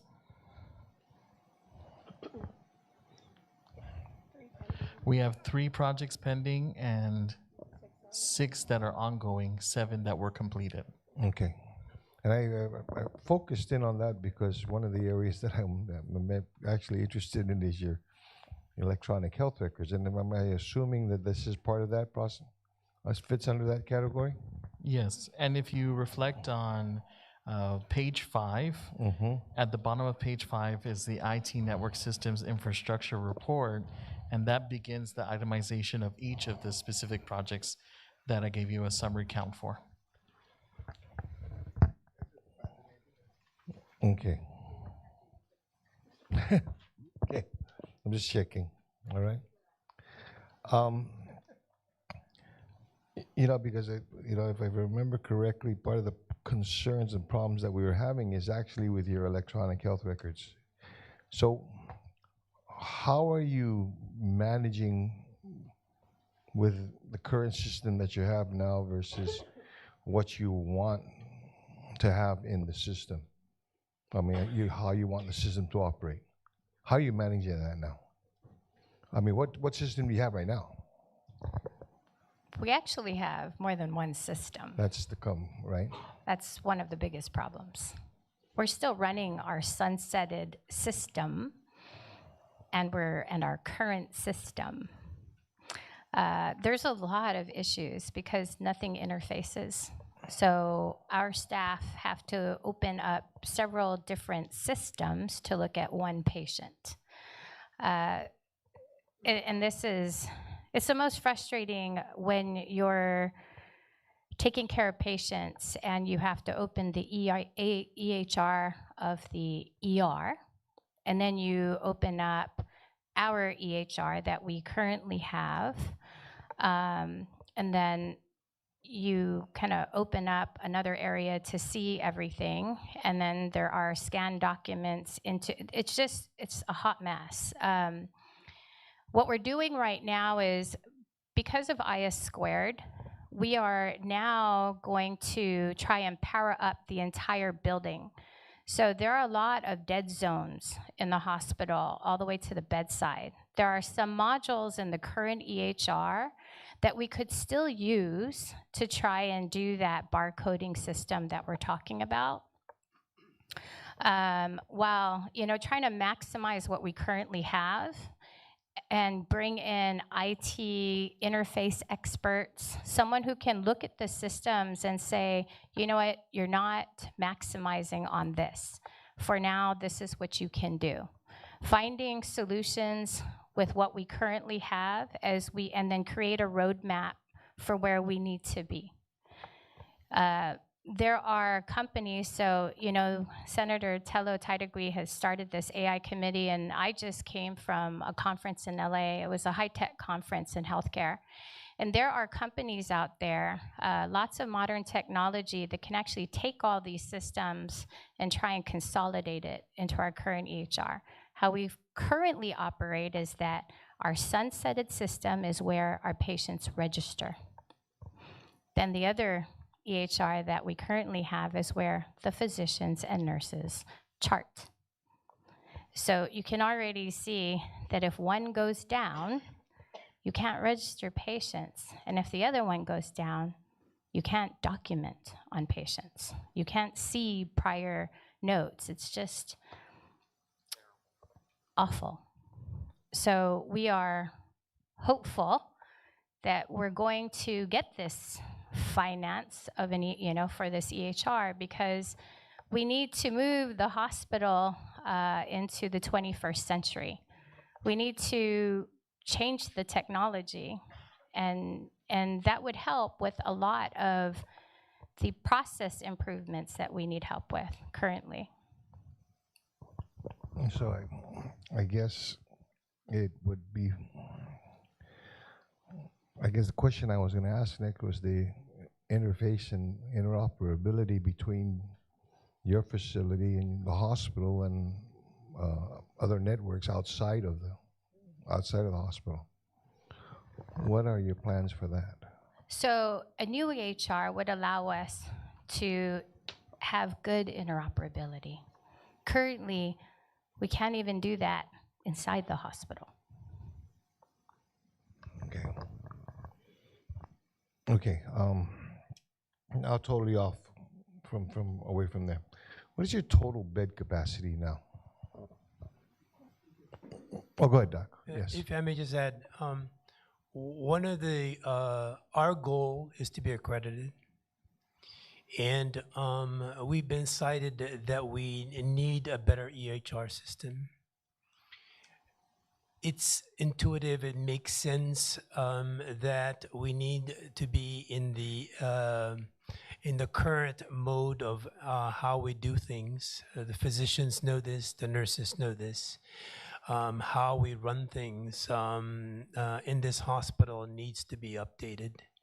So it's clear that if we're going to move ahead, if we're going to achieve accreditation, which is our desire, we need to get a new EHR. Okay, and as you had stated earlier, Doc, there was conversations with the governor on being able to find the funding for. Yes, that is our ask. Of the $31 million you've got ongoing, is any of that, has any of that, will any of that money address your current EHR system, at least in trying to interface? Or is this a totally different ask for the amounts that the governor is looking for?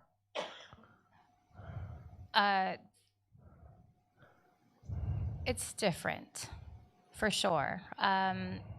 So none of this money that you've got here, that you've got pending or ongoing in your IT network systems, is to address your EHR system? The IT infrastructure upgrade is $25 million. Absolutely, I understand. Yeah, $5 million over 5 years. Okay. But I guess we haven't taken off the EHR in the ongoing or non-funded. Can you say that again? Page 2, Mr. Speaker, is projects without funding and IT network systems infrastructure, that $25 million in ongoing. That's reflective of the EHR system that we would like to undertake.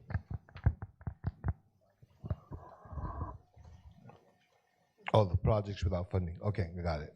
So this is your EHR. Correct. All right.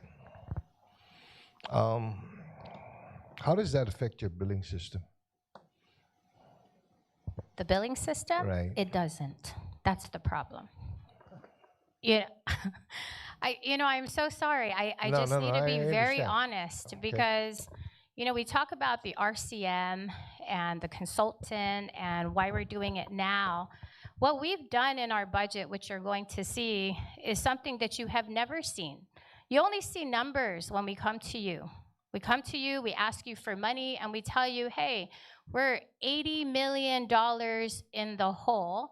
We're going to get 40. Can you give us another 40? But what you haven't seen is the actual revenue cycle management key performance indicators that hospitals use to benchmark against each other. The revenue cycle management is how we get paid. That's where the focus should be. That's how you hold us accountable. That is why we're putting it in our budget, because you will then see that it's not connected, because there's so much money on the table or stuck in the pipes, and we got to push it through. We are not meeting benchmarks at all. It's so terrible, but for me, it's a breath of fresh air, because you can see that we need help. We need better systems. We need expertise so that those numbers can go up. It's your accounts receivables. It's the accounts payables. It's everything. It's the denials. Now you can actually see why we're 80 million. We're not 80 million because we operate efficiently. We operate inefficiently. We are trying to improve our systems so that we can close that gap. We have been, and I'm going to say this because I'm very proud of it. We are at negative 5.4 million actual versus budgeted today. Our budget ask is less than what we asked last year. And if we do the outsourcing, it'll be even lower, much lower.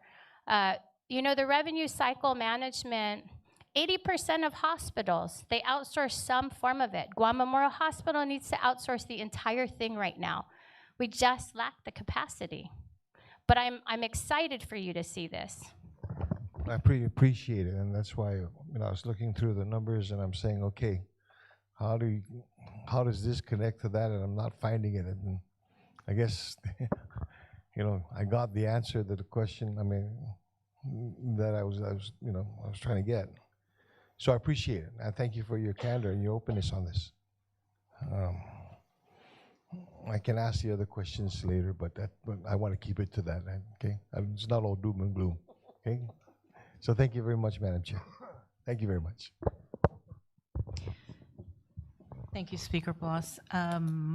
Vice Speaker Anna?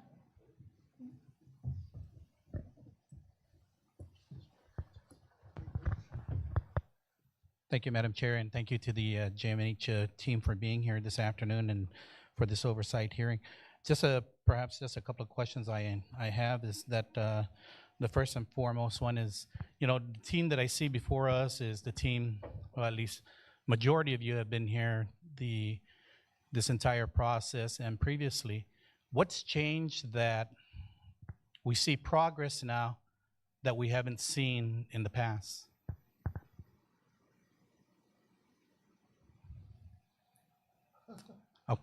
We're leading from the bedside. That's what's changed. Yeah. We're not leading from the first floor.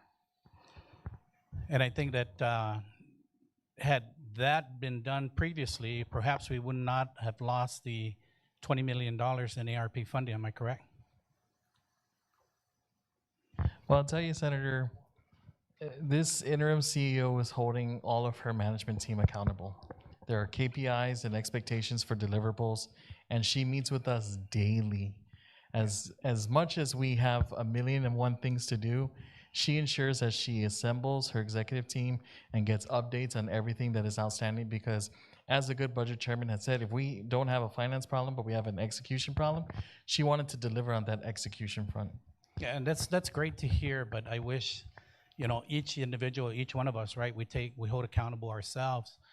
And I think had we done that previously, that $20 million would not have been lost. That's $20 million that could have been used for everything else that you guys had under CIP projects that now is, where that money is, I'm not really sure. The other question I had is any status update on the Community Development Block Grant Disaster Relief that you guys have requested from GURA? Have you guys received any information on that? Are they looking at awarding you guys any funding, any grant funding from that fund? We are expecting to meet with GURA officials. I believe the action plan was awaiting federal approval and acceptance, and then we can proceed with the issuance of the respective RFPs. When was the last time you guys met with GURA? I know that Dr. Uggan and I had a conversation, a sidebar with the deputy as recent as last week. And what was the deputy's response to your inquiry onto the Development Block Grant Disaster Relief Funding? Again, we're committed to meeting. We were just trying to find the appropriate. You guys had no discussion on the Disaster Relief Fund? Other than that, we're committed to meeting with the deputy once the action plan has been accepted by the federal government, and then we can begin our process. So there was no conversation?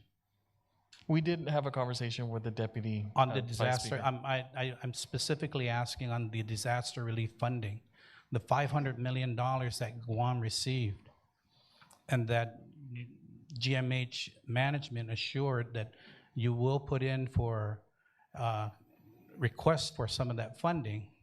Any conversation on that request specifically with the deputy director on where GMH stands with it? The answer is yes, Vice Speaker. We had conversations, and we did furnish 2 proposals, one for the existing facility and one for new GMH. Okay. So how much were you guys requesting for on this existing facility from GURA, from the Disaster Relief Fund? Since we're on the record, we're going to get that information for you so we give you accurate report. Okay, thank you. And then, I was also looking at your structural and architectural projects here, and you guys already you have ongoing $21 million projects that are ongoing. Do you have a engineer on board who approves or signs off on the projects as they're completed?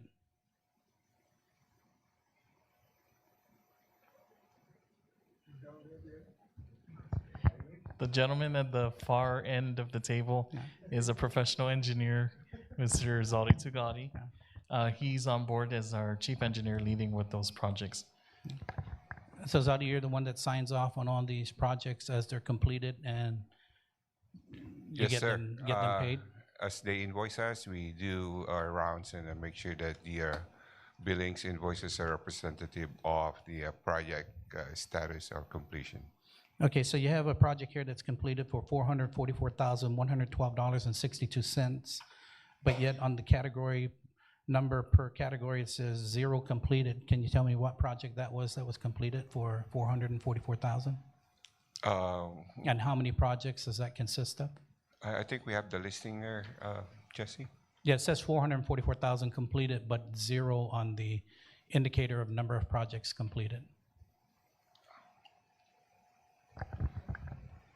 So we have the following projects that are listed as ongoing and then completed. We have, and it kind of breaks, Vice Speaker, between pages 4 and 5. So I can report on,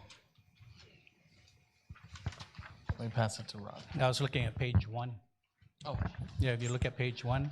Page 1 will provide the summary, and then Yeah, but it says 0 completed. You have 444,000 completed. Right. But it says 0? Yeah, so again, it was a formula error, but the actual amount of completed for structural and architectural is 4. All right. Zaldi, you're the one that signs off on all the projects, right? Even on structural projects? Yes. Yes. All right. And So are you the engineer? Are you an engineer by profession? I'm a registered civil engineer, sir. All right, yeah. I just want to make sure because, you know, GDOE, they have a lot of structural projects going on, but they don't have a structural engineer or that's signing off on their projects. And I just want to make sure that any projects that you guys have that, you know, we know what's going on and you know what's going on, right? So that you can know that the value for that we're getting out of the contractors is what we're paying for, right? Taxpayers. Well, we do have project plans and specification done by our A&E, so we go by that and follow through as we proceed with the project. All right, thank you. Then also on, you guys have a project listing here for vehicles, and I noticed that you guys have 2 non-emergency vehicles that have been procured, and one was delivered and one is pending delivery. Is that correct? We received the second transport vehicle, and while we were doing the exterior walkthrough with the senator groups that were able to join us, we pointed out to the most recent acquisition. Have GMH always had 2 transport vehicles or only 1 transport vehicle in the past? We had 2, we procured 2 additional, we brought our fleet up to 4. So you brought your fleet up to 4, and how much transport do you guys, how much transporting do you guys do every month, For patients, we transport about 10 to 12 patients a day, and that's 24/7. Right. And this is back and forth to whether it be Skilled nursing unit, skilled nursing or for MRI, right, okay. transfers to a different facility like Naval Hospital, GRMC, also to clinics. All right. And then of your medical equipment, I noticed you guys have procured 80 medical surgical beds, and you're awaiting pending arrival of that equipment. When is that arriving? Is that the one that's on 2 weeks, or? No. No, that's a different one? Okay. No, we are waiting for the vendor to confirm the ETA when that container will be loaded and on its way to Guam. So when was these medical beds purchased?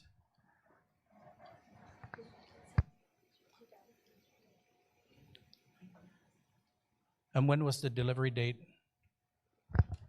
It was actually ordered December 31st, 2024. With a delivery date of how many Delivery date's supposed to be, but the problem is, as what Doc had mentioned, is of our credit history, they're being put as on hold for a long time. So it's been an issue regarding that. So we're actually working with the vendor, and they're pursuing, because we're already lifted, we've been paying our vendor, particularly this vendor that we get the beds, and we are pursuing for that delivery soon. Vice Speaker, so I the can also... $1.2 million hasn't been paid to the vendor at all? No. We can also clarify that what had undergone with our specific account with this vendor was they merged our personal GMH account with the Guam Memorial Hospital Volunteers Association account. Both placed orders, and the GMH VA account needed reconciliation that we only obtained recently. I don't know why they did that, but after we clarified that we're 2 separate entities, they were able to release the credit hold on our organization and therefore release the equipment. Yeah. You know, it's very important, right, vendor payment. I think every time the hospital comes before the legislature, I've always expressed that vendor payables are always important, right? Because we hold ourselves to a standard that, you know, we want, when government wants a supply or equipment, you know, we want it, and we want it immediately, and you know, we demand that if you want your payment, then you know you're gonna have to take 20% off, but not realizing that the other side of the equation is the vendor, who has also their bills and their obligations to pay. So, you know, I think this has been an issue ongoing, and hopefully that I heard you were mentioning that vendor payables are again up to 90 days, certain vendors. Am I correct? Hopefully we'll be able to get that down again and start paying our vendors periodically on time, and hopefully that, you know, I mean, when we want our equipment, we ask them for a 20% discount. Let's not wait for the vendors to turn around and say, well, it's gonna cost you 20 and 30% more to get your equipment and supplies. Thank you, Madam Chair. Thank you, Vice Speaker. Senator San Augustine. Don't worry, I'll be quick, okay? I think my colleagues have asked enough questions for the folks. I'm the simple guy. Jet, Mr. King. On the first page, status of critical projects by category. Where's all that money coming from? And how much is that total? Because I know what the total is. I want to hear it from you. The next set of information is status by funding source. And there you'll see the total based on each of the subject legislation that was afforded to. I'll be when it says next status of projects by funding source, right? Okay, I see all the public laws. I'm asking what you have on the first part of page 1. What is the total amount in that first status of critical projects by category? What's the total value? If you're looking for Ontario, it's 93 million.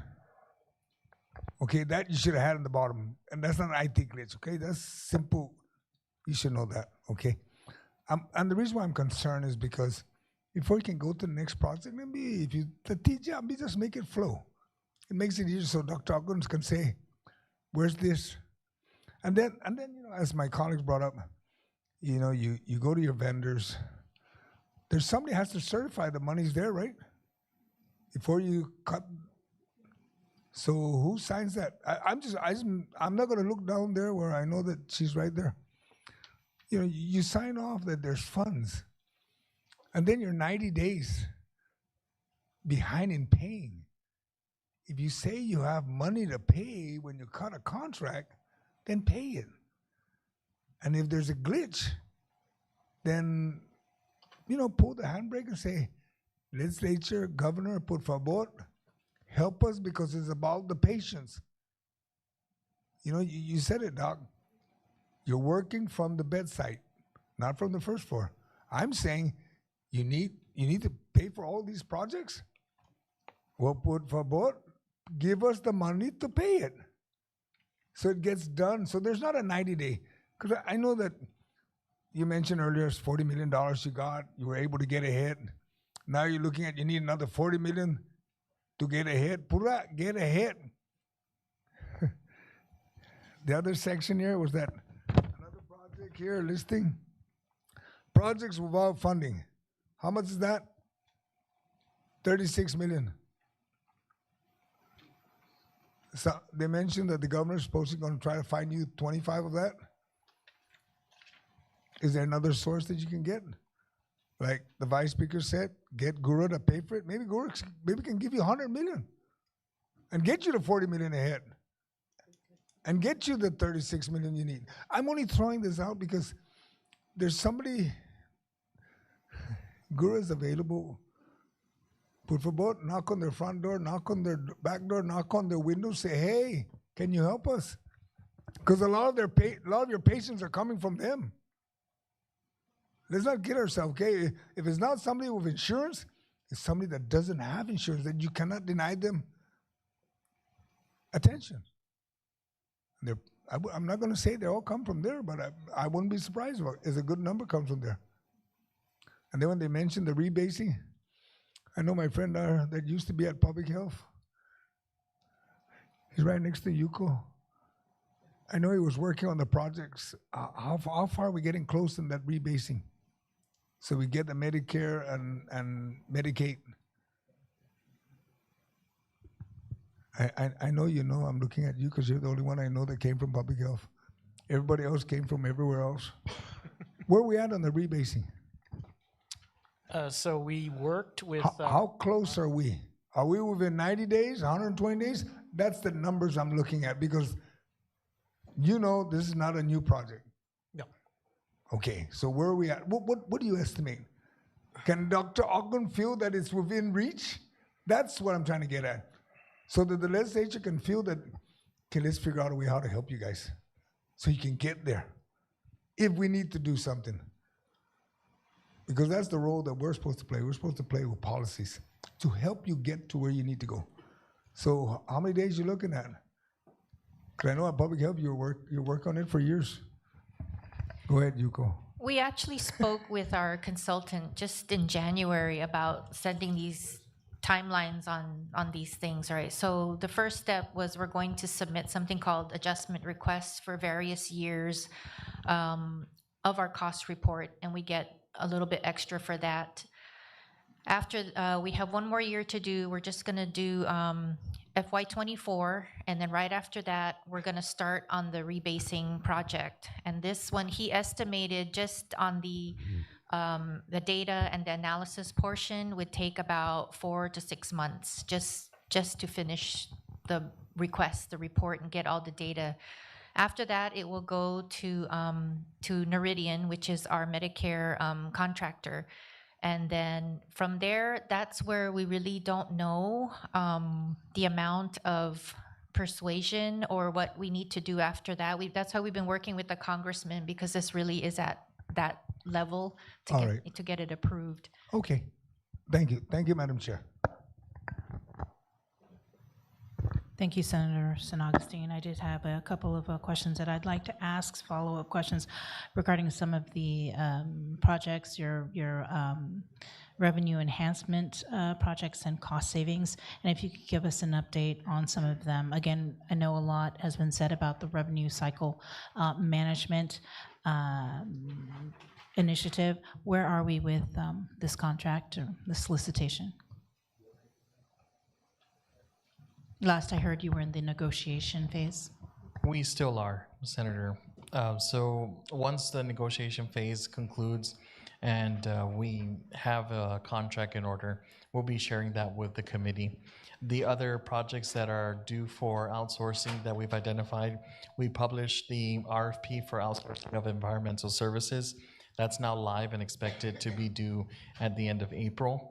And then dietary services, we have the public hearing on Wednesday by your committee, and we're hoping to get the body support for this bill sponsored by Senator Matanane. This will allow us to outsource all of dietary services instead of just outpatient dietary services.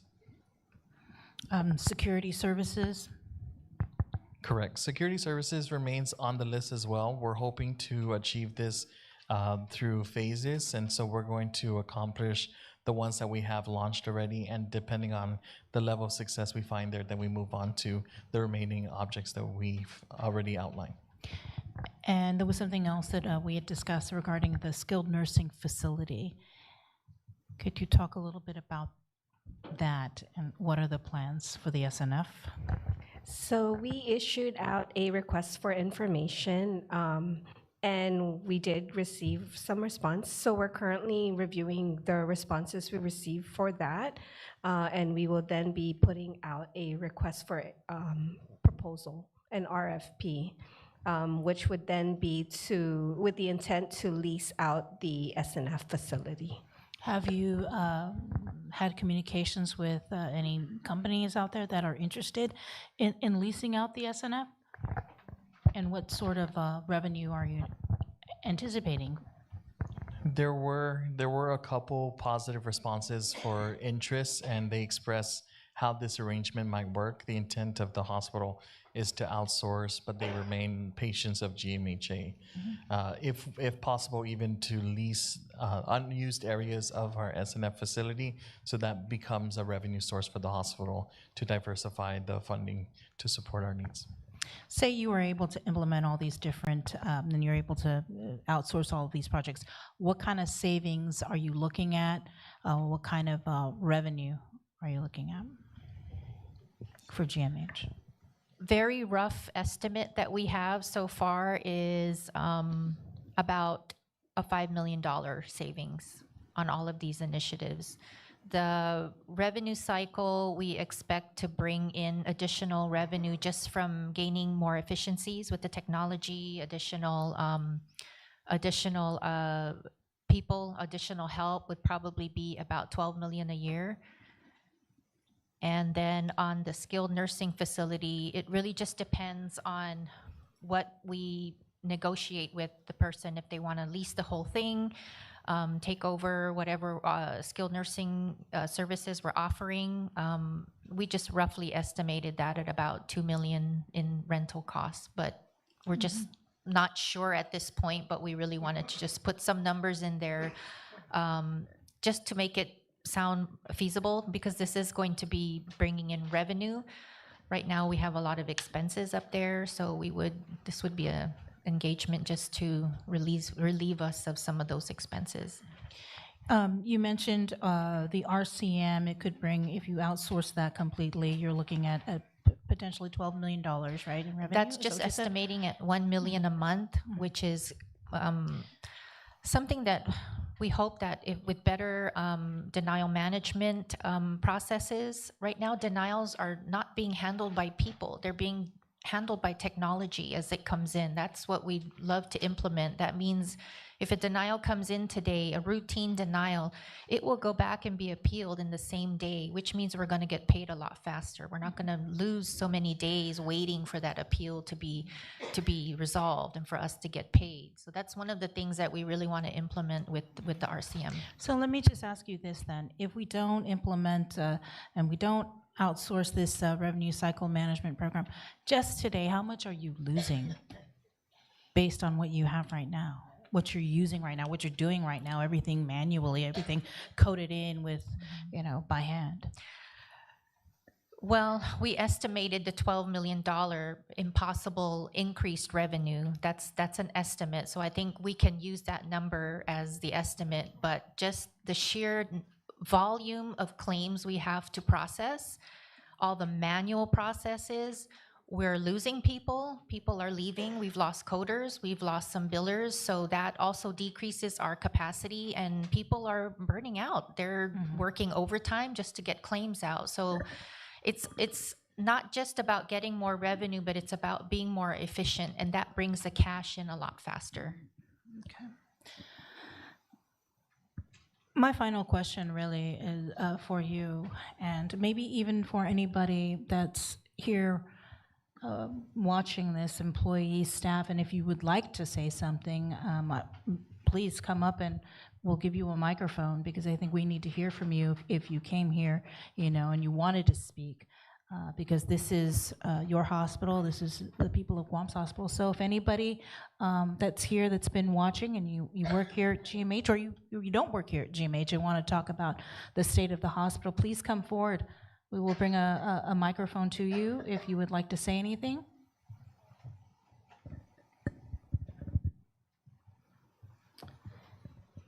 Okay, and anybody on the panel, would you guys like to say anything? Final remarks? Maybe last words, I don't know. The senator asked the question of what's the difference or what's changed. And I can tell you that I've been here since started my practice here in '95. So I've been here for 31 years. In the 31 years that I've been in practice here at GMH, we've never had administrators that are not only physicians but also practice, so that we know what boots on the ground is, basically. We know what's happening in the ER, we know what's happening in the operating room, we know what's happening in the clinics, because we're there. And not only are we practicing on being boots on the ground, let's say, but we also have some administrative experience. And so we've been able to take that administrative experience with our clinical experience, and this is what you see. So what I'm saying is that the difference is that this is the first time we've ever had clinicians really have the opportunity to run the hospital. Most, in all the years I've been, it's always been an administrator, somebody who's been, in government service or whatever. It's never been two doctors running it. So this is the first time it's been like this. And I can tell you that working with Jolene, I mean, she's been excellent as far as knowing all the details and everything like that. And I've worked with a whole bunch of people in my 31 years here. So I think it's this opportunity for us to recognize that there are some differences that are being done, and also that we're fortunate that we're able to see those differences now, and have an opportunity to be able to make the changes that that GMH needs. The reason why I do it is because this is home. I love this place. I'm tired of being able to deal with the difficulties that GMH has had in the past. I want us to be independent, to be able to run without coming to you and asking for money. That's what our ideal is. That's what our goal is. We want to be independent, to be able to function as a hospital that's efficient, that is providing safe care for all the patients. And not only that, but the best care. We want the best care. That's what we're striving for. Thank you. Madam Chair, if I just have one follow-up question, just one, has to do with billing. And this comes from a constituent. So they received a bill from Guam Memorial Hospital, a bill that had to do with care they received about 7 years ago. And what had happened was they have insurance, they have, and what happened was from what they gather is that the hospital did not provide the billing to the insurance company in time. So there is, from what I gather, a 90-day period in which you're supposed to bill the insurance company. And then after that, if you don't get that billing to the insurance company, then you find the patient who is paid premiums every month for insurance, healthcare, you find that patient to cover the cost. So what happens in situations like that where GMH did not get the billing in time to the insurance company to pay for their services? We're not allowed to bill the patient if we did not submit the bill to the insurance company. That becomes the hospital's loss, we don't go after the patient. Okay, Yeah. I'll have them come see you. And if you can just, that's fine, I'll have or them come share see you. details with me, I can look into it. Absolutely. Thank you for that. Thank you. Thank you, Senator Tadekwe. Anybody else want to, Dr. Jolene, did you want to have a closing statement or anything like that? I actually had an opening statement. Had a whole opening statement, and really it was kind of itemized everybody, but I really just want to say thank you to the 38th Guam Legislature for all of the support that you've given to the hospital, definitely to our oversight chair. She has met with us weekly, monthly, has been in and out of the hospital, has toured, and has really given us the opportunity to explain ourselves. One of the things that we do now, as Jesse has expressed, is we do meet every single day, and we have something called a CEO tracker. And it's something that I use to keep us accountable, and we share that with our chair. And keep her updated so that you all know what we're doing. We try to send as many pictures, but just the amount of support that we've had, we want to say thank you. Thank you so much. We are in a better place because of you. Thank you. Thank you, Dr. Uggan, and thank you to your management team, and thank you to the employees, staff here at the Guam Memorial Hospital, even our AV team for putting up with some of our wild ideas on how to hold this oversight hearing and go through Zoom. Thank you so much. Before we go, I did want to ask if you could please provide an updated spreadsheet with the correct information. I appreciate that. And that concludes the oversight hearing for the Committee on Health and Veterans Affairs. The time is now 4:31 in the afternoon. Thank you. Okay.